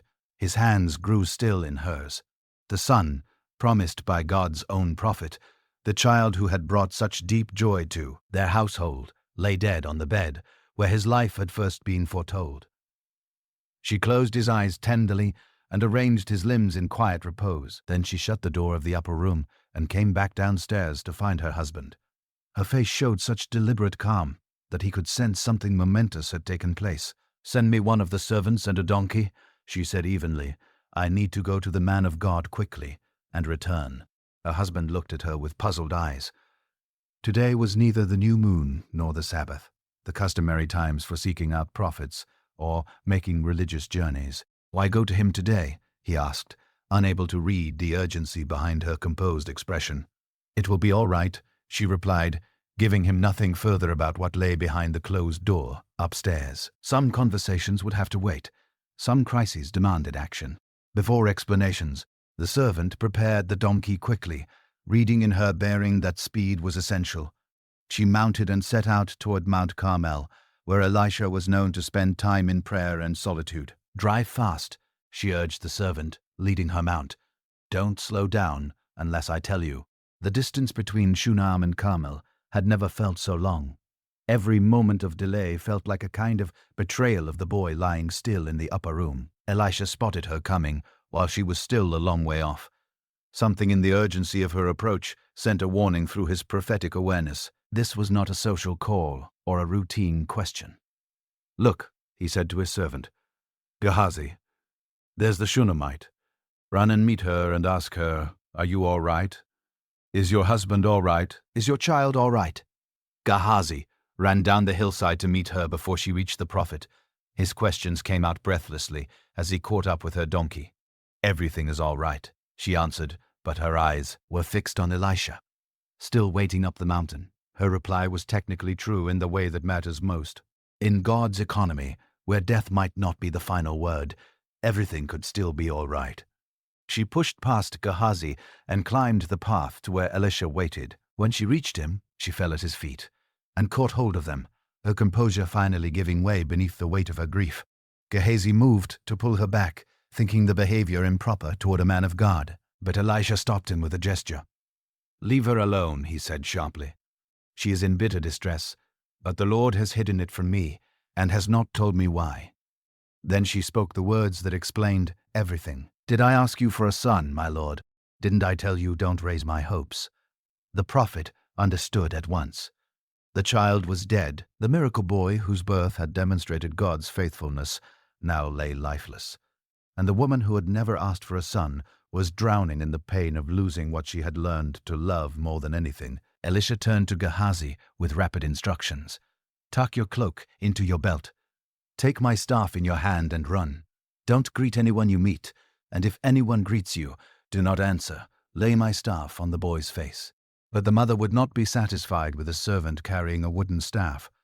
"As surely as the Lord lives and as you live," she declared, "I will not leave you." If any hope of recovering her son existed, it rested with the prophet himself, not with his representative. Elisha read the fierce determination in her eyes and understood this mother would not be comforted with halfway measures or solutions handled by someone else. Her faith was in God's power working through his chosen servant, not in symbolic gestures carried at arm's length by others. Together they made the journey back to Shunem, retracing the same road the woman had covered in desperate haste just hours earlier. Gehazi ran ahead with the staff, but both prophet and mother knew that the real confrontation with death was still waiting. When they arrived, Gehazi met them with news that fell like a stone. "The boy has not awakened," he reported. The staff had not restored life. Death still held its grip on the miracle child. Elisha went directly up to the upper room, where the boy lay. He closed the door behind him, shutting out all distractions and human expectations. This battle would be fought in private between God's servant and the ultimate enemy. The child lay exactly as his mother had left him. Peaceful, but without breath, Elisha knelt beside the small form and began to pray, pouring out his heart to the God who had promised this boy's birth and now seemed to have allowed his death. Then he did something remarkable. He lay down upon the child, placing his mouth against the boy's mouth, his eyes over the boy's eyes, his hands over the boy's hands. Flesh touched flesh. Life reached toward death with desperate intimacy. The child's body began to grow warm, but still no breath came. Elisha stood and walked back and forth across the room, praying continuously. Then he lay down on the boy a second time. This time something stirred within the small frame. Suddenly, the boy sneezed 7 times and opened his eyes. Death released its hold. Breath returned to still lungs. The miracle of resurrection took place quietly in an upper room where no crowd had gathered to witness the impossible. "Call the Shunammite," Elisha told Gehazi. When she came up the stairs, her heart hammering between hope and dread, the prophet said only, "Take your son." She fell at Elisha's feet in overwhelming gratitude, then gathered her living child into her arms. The boy who had died in the morning was alive in the evening, warm and breathing and completely, lo, the resurrection remained their secret at first. Some miracles are too sacred for immediate sharing with the world, but eventually the story spread, adding another layer to Elisha's reputation as a prophet who carried God's authority over life and death itself. For the Shunammite woman, the lessons of that day would carry her faith through the rest of her life. God's gifts could be tested by terrible trials, but his power stood stronger than any enemy, even the last enemy of all. The son she had never asked for had been given to her twice, and both times the gift had come from the same faithful God. Naaman the leper, far to the north in the city of Damascus, the greatest military commander in Syria's army, was losing a war he had no power to fight. Naaman commanded respect from kings and inspired fear in his enemies, but leprosy had declared its own campaign against his flesh, and no battle strategy he possessed could turn the tide. The disease had started quietly, just a patch of discolored skin he hoped might fade on its own. But leprosy never retreats of its own accord. It advanced steadily, claiming new ground on his arms and face, marking him as unclean in spite of all his power and position. In Naaman's household served a young Israelite girl, taken during one of Syria's border raids into enemy territory. She had been seized from her family and assigned to Enmanon's wife as a household servant, one of thousands of nameless casualties in the endless conflicts between neighboring kingdoms. This girl had grown up on stories about Elisha, the prophet who had healed springs and raised dead children. Her faith had remained strong through her captivity. When she watched her master's condition grow visibly worse with each passing week, compassion moved through her in a way that overcame any resentment she might reasonably have harbored toward those who held her. "If only we master would see the prophet who is in Samaria," she said to her mistress one morning while helping with household tasks. "He would cure him of his leprosy." She spoke with such quiet conviction that Enmon's wife brought the words directly to her husband. Here was hope arriving from an unexpected direction, from a captive slave whose people were enemies, yet whose concern appeared genuine and whose confidence seemed absolute. Naaman brought the girl's suggestion before the king of Syria, explaining how his young servant believed that Israel's prophet could heal leprosy. The idea seemed worth pursuing carefully. Losing his finest commander to a wasting disease would be a far greater strategic disaster than the cost of following up an unusual lead. The Syrian king composed a letter to the king of Israel. "With this letter, I am sending my servant men to you, so that you may cure him of his leprosy." He also sent a substantial tribute along with the request: 10 talents of silver, 6,000 shekels of gold, and 10 sets of clothing worthy of royalty. When the king of Israel received the letter and surveyed the staggering tribute accompanying it, he panicked completely. "Am I God?" he cried out, tearing his robes in distress. "Can I kill and bring back to life? Why does this man send someone to me to be cured of his leprosy? See how he is trying to pick a quarrel with me." His reasoning in its own way followed a certain logic. Syria was clearly setting a trap. When Israel's king inevitably failed to cure an incurable disease, Syria would cry, insult, and launch another invasion. The entire arrangement felt like an elaborate provocation, but word of the king's distress reached Elisha quickly. "Why have you torn your robes?" The prophet sent word to ask, "Have the man come to me, and he will know that there is a prophet in Israel?" Naaman arrived at Elisha's house with considerable fanfare. Chariots and horses filled the street outside. Soldiers stood at attention. Servants carried the precious gifts. All of Damascus seemed to have descended on this one humble prophet's doorstep. But rather than hurrying out to receive such an important visitor, Elisha remained inside his house. He sent a messenger with simple instructions. "Go wash yourself 7 times in the Jordan, and your flesh will be restored, and you will be cleansed." Naaman's face darkened with anger at what felt to him like deliberate insult. He had expected ceremony appropriate to a man of his rank, sacred rituals, dramatic prayers, the kind of treatment due to someone who commanded armies. At the very least, he had expected the prophet to step outside and acknowledge his presence personally. "I thought that he would surely come out to me and stand and call on the name of the Lord his God." And Naaman fumed to his servants, "Wave his hand over the spot and cure the leprosy." The suggested remedy felt like an additional layer of insult. "Are not Abana and Pharpar, the rivers of Damascus, better than all the waters of Israel?" he demanded.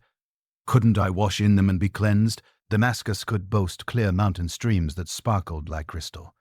The Jordan, by comparison, ran muddy and unremarkable. If washing in a river could cure leprosy, surely Syria's vastly superior waters would prove more effective than Israel's murky stream. He turned to leave in disgust, his pride stinging and his hopes in ruins, but his servants had served him long enough to speak honest counsel when it was needed most. These men loved their master more than they feared his displeasure, and they recognized opportunity where he was seeing only insult. "My father," one of them said gently, using a term of endearment that conveyed both deep respect and real affection. "If the prophet had told you to do some great thing, would you not have done it? How much more then when he tells you, 'Wash and be cleansed'?" The reasoning was impossible to dismiss. None had come prepared to attempt any cure. No matter how demanding or dangerous, why refuse to try something, simply because it appeared too straightforward? What exactly did he stand to lose besides his pride? His anger slowly cooled, as wisdom made its way through his wounded dignity. These servants had traveled with him across enemy territory, sharing every risk of this desperate journey. Their advice came from loyalty, not from disrespect. "You're right," he admitted finally. "If I was ready to attempt something difficult, why would I refuse something simple?" The decision to trust was slow in forming, fighting its way past layers of wounded pride and ingrained feelings of cultural superiority. But it came. The road to the Jordan took them through countryside that looked entirely ordinary, offering no dramatic scenery to suggest miraculous power was at work. The river itself, when they finally reached it, appeared disappointingly plain, just water running between muddy banks, looking like nothing special at all. Naaman's servants helped him down to the water's edge. His leprosy had advanced to the point where even simple movements caused discomfort. The diseased patches on his arms and face showed the full extent of his condition in the open daylight. He waded into the river slowly, feeling the cool current rise around his legs. Nothing happened. No tingling sensation, no immediate sign of change, just the murky Jordan water swirling around him like any other river he had ever crossed. He went under completely and came back up, counting silently. 1. The water streamed from his hair and beard. His skin looked exactly as diseased as it had before. His servants watched from the bank with visible anxiety. Down again, back up again. 2. The leprosy patic has remained as prominent as ever. Doubt began whispering that the entire journey had been foolish from the very beginning. 3, 4, 5. Each immersion tested his willingness to continue a little more. His servants' faces showed increasing worry. Perhaps the Syrian rivers really would have been better after all. Perhaps this prophet was simply not what people claimed. 6 times beneath the surface, 6 times rising unchanged. One more remained. The final test of whether Israel's God could truly do what Syria's physicians had declared hopeless. Naaman drew a slow breath and went under the 7th time. When he came back up, gasping and clearing water from his eyes, the world had changed. The diseased patches were gone. His skin was clear and healthy, like the untouched skin of a young child. He stared at his own arms in pure astonishment. The leprosy that had been advancing steadily for months had vanished without a trace, not gradually improved, but removed entirely and perfectly. His flesh was better than it had been before the disease had ever touched him. His servants shouted with joy and splashed into the river to embrace their master. The man they had watched suffer under leprosy's slow curse now stood before them utterly whole. The humble Jordan had accomplished what no river in Damascus ever could, and Manat was flooded with emotions that went far deeper than words. Gratitude toward the prophet, who had prescribed something so simple. Wonder at the God who commanded rivers to heal the incurable, and shame at his own earlier pride. His resistance to instructions that could not have been easier to follow. They returned directly to Elisha's house, but this time Naaman approached as a changed man in ways that went well beyond his healed skin. His pride had been washed away along with his leprosy, replaced by humble recognition of a power he had not previously understood.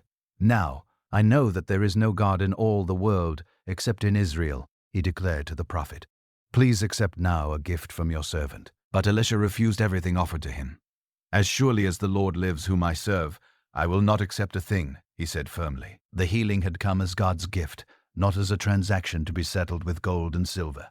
Naaman pressed him repeatedly. The prophet held firm. Finally, the Syrian general made a different kind of request. "If you will not accept a gift, please let me, your servant, be given as much earth as a pair of mules can carry. For your servant will never again make burnt offerings and sacrifices to any other god but the Lord." The request revealed how thoroughly his entire understanding of the world had been remade. He wanted to bring Israelite soil back to Damascus so that he could worship Israel's God while standing on Israel's earth. The man who had arrived seeking physical healing had found something deeper, a spiritual transformation that had changed everything about him. His final request showed the honest complexity of his new situation. "But may the Lord forgive your servant for this one thing. When my master enters the temple of Rimmon to bow down, and he is leaning on my arm, and I bow down also. When I bow down in the temple of Rimmon, may the Lord forgive your servant for this." Elisha understood the position of a man whose faith was new and whose official duties in a pagan court were unavoidable. "Go in peace," he said, giving his blessing to the man who would have to navigate carefully between a transformed heart and the obligations of royal service. Naaman departed with clean skin and a cleansed spirit, carrying Israelite earth and Israelite faith back to Syria with him. The little servant girl who had first mentioned the prophet watched him go, her compassionate suggestion having changed her master's life in ways she could never have fully imagined. Bones that breathe. Years moved through the land of Israel like quiet rivers. Elisha grew old in service to the God who had called him away from his plow decades before. His hair had gone white with age, his step had slowed, but his faith remained sure, and his reputation as a prophet continued drawing people from distant places who came seeking wisdom and miracles. The man who had received a double portion of Elijah's spirit had used it faithfully. Springs had been healed, armies had been delivered, widows had been sustained, children had been raised back from the edge of death. His life read like a living record of divine intervention in the ordinary affairs of human beings. But even prophets face mortality. The body that had carried God's power across so many decades began to show the deep wear of long service. Elisha felt his strength withdrawing like water from a cracked vessel. The time was drawing near when he would follow his master into the realm beyond earthly service. King Jehoash of Israel came to visit when word reached him that the prophet was ill.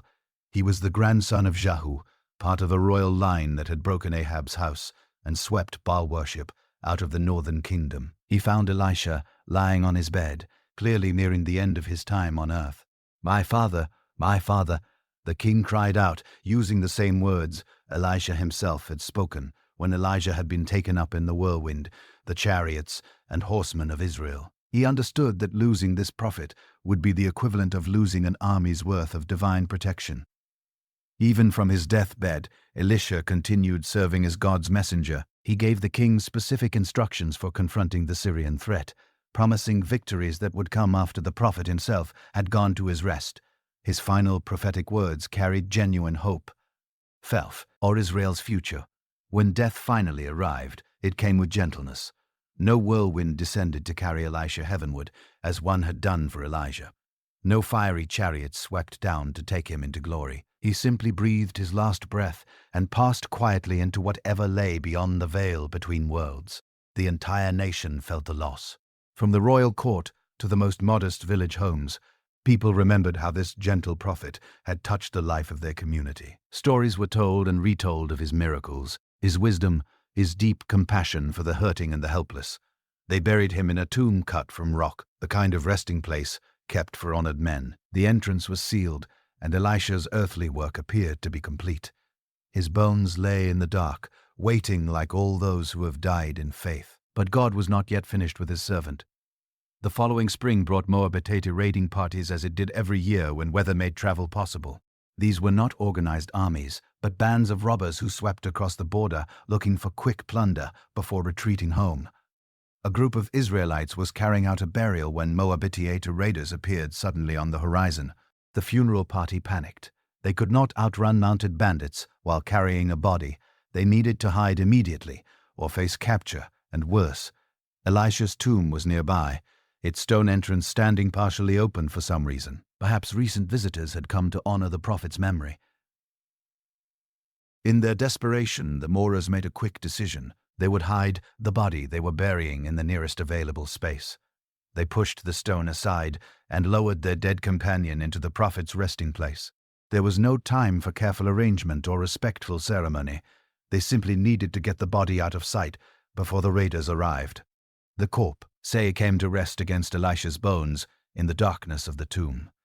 Dead flesh made contact with the remains of the man who had raised the dead throughout his living years. Power that had never departed from those bones flowed into the fresh corpse. Suddenly, the dead man stood upright, alive and breathing. Death released its hold instantly and completely. The Moors stared in shock as their friend climbed out of the tomb under his own strength, bewildered but undeniably living. The Moabite raiders swept past, entirely unaware of what had just taken place. What appeared to them as a group of frightened people, hiding from their advance, was actually a gathering of witnesses to the final miracle of Elisha's entire ministry. Even in death, the prophet's bones carried the power of resurrection. The same God who had worked through his living hands continued working through his remains. Death itself had not been able to stop the flow of divine life that had defined his entire time on earth. The man who had been raised told his incredible story everywhere he went. After that day, word spread from village to village about the prophet whose very bones could pull the dead back into the living world. Elisha's reputation for miraculous power grew larger after his death than it had ever been while he was alive. People began making pilgrimages to the tomb, hoping to receive some measure of healing or blessing from the place where such power had been displayed. The cave holding the prophet's bones became a place of pilgrimage and remembrance, a sign to all who came that God's servants carry his authority even past the boundary of the grave. For the man who had been raised, ordinary life was never ordinary again. He had crossed the border between the living and the dead and had come back to tell about it.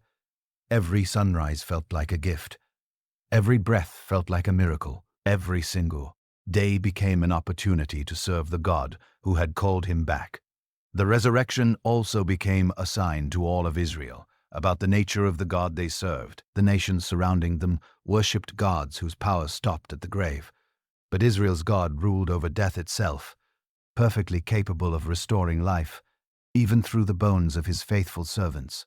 Elisha's final miracle pointed forward to even greater resurrection still to come.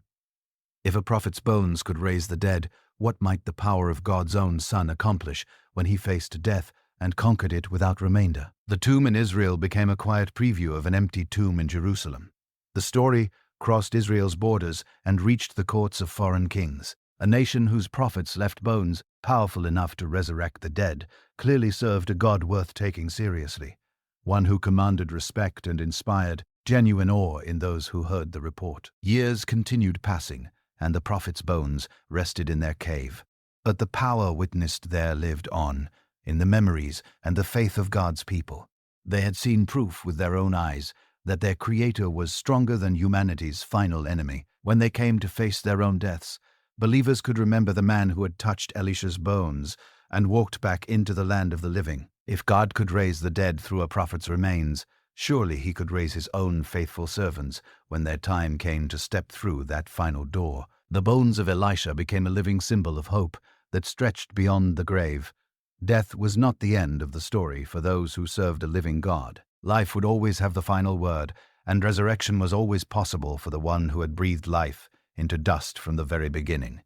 In the darkness of that sealed tomb, surrounded by the silence of death, power moved fro, old bones into fresh flesh, and turned the longest night any man had ever known into a new morning.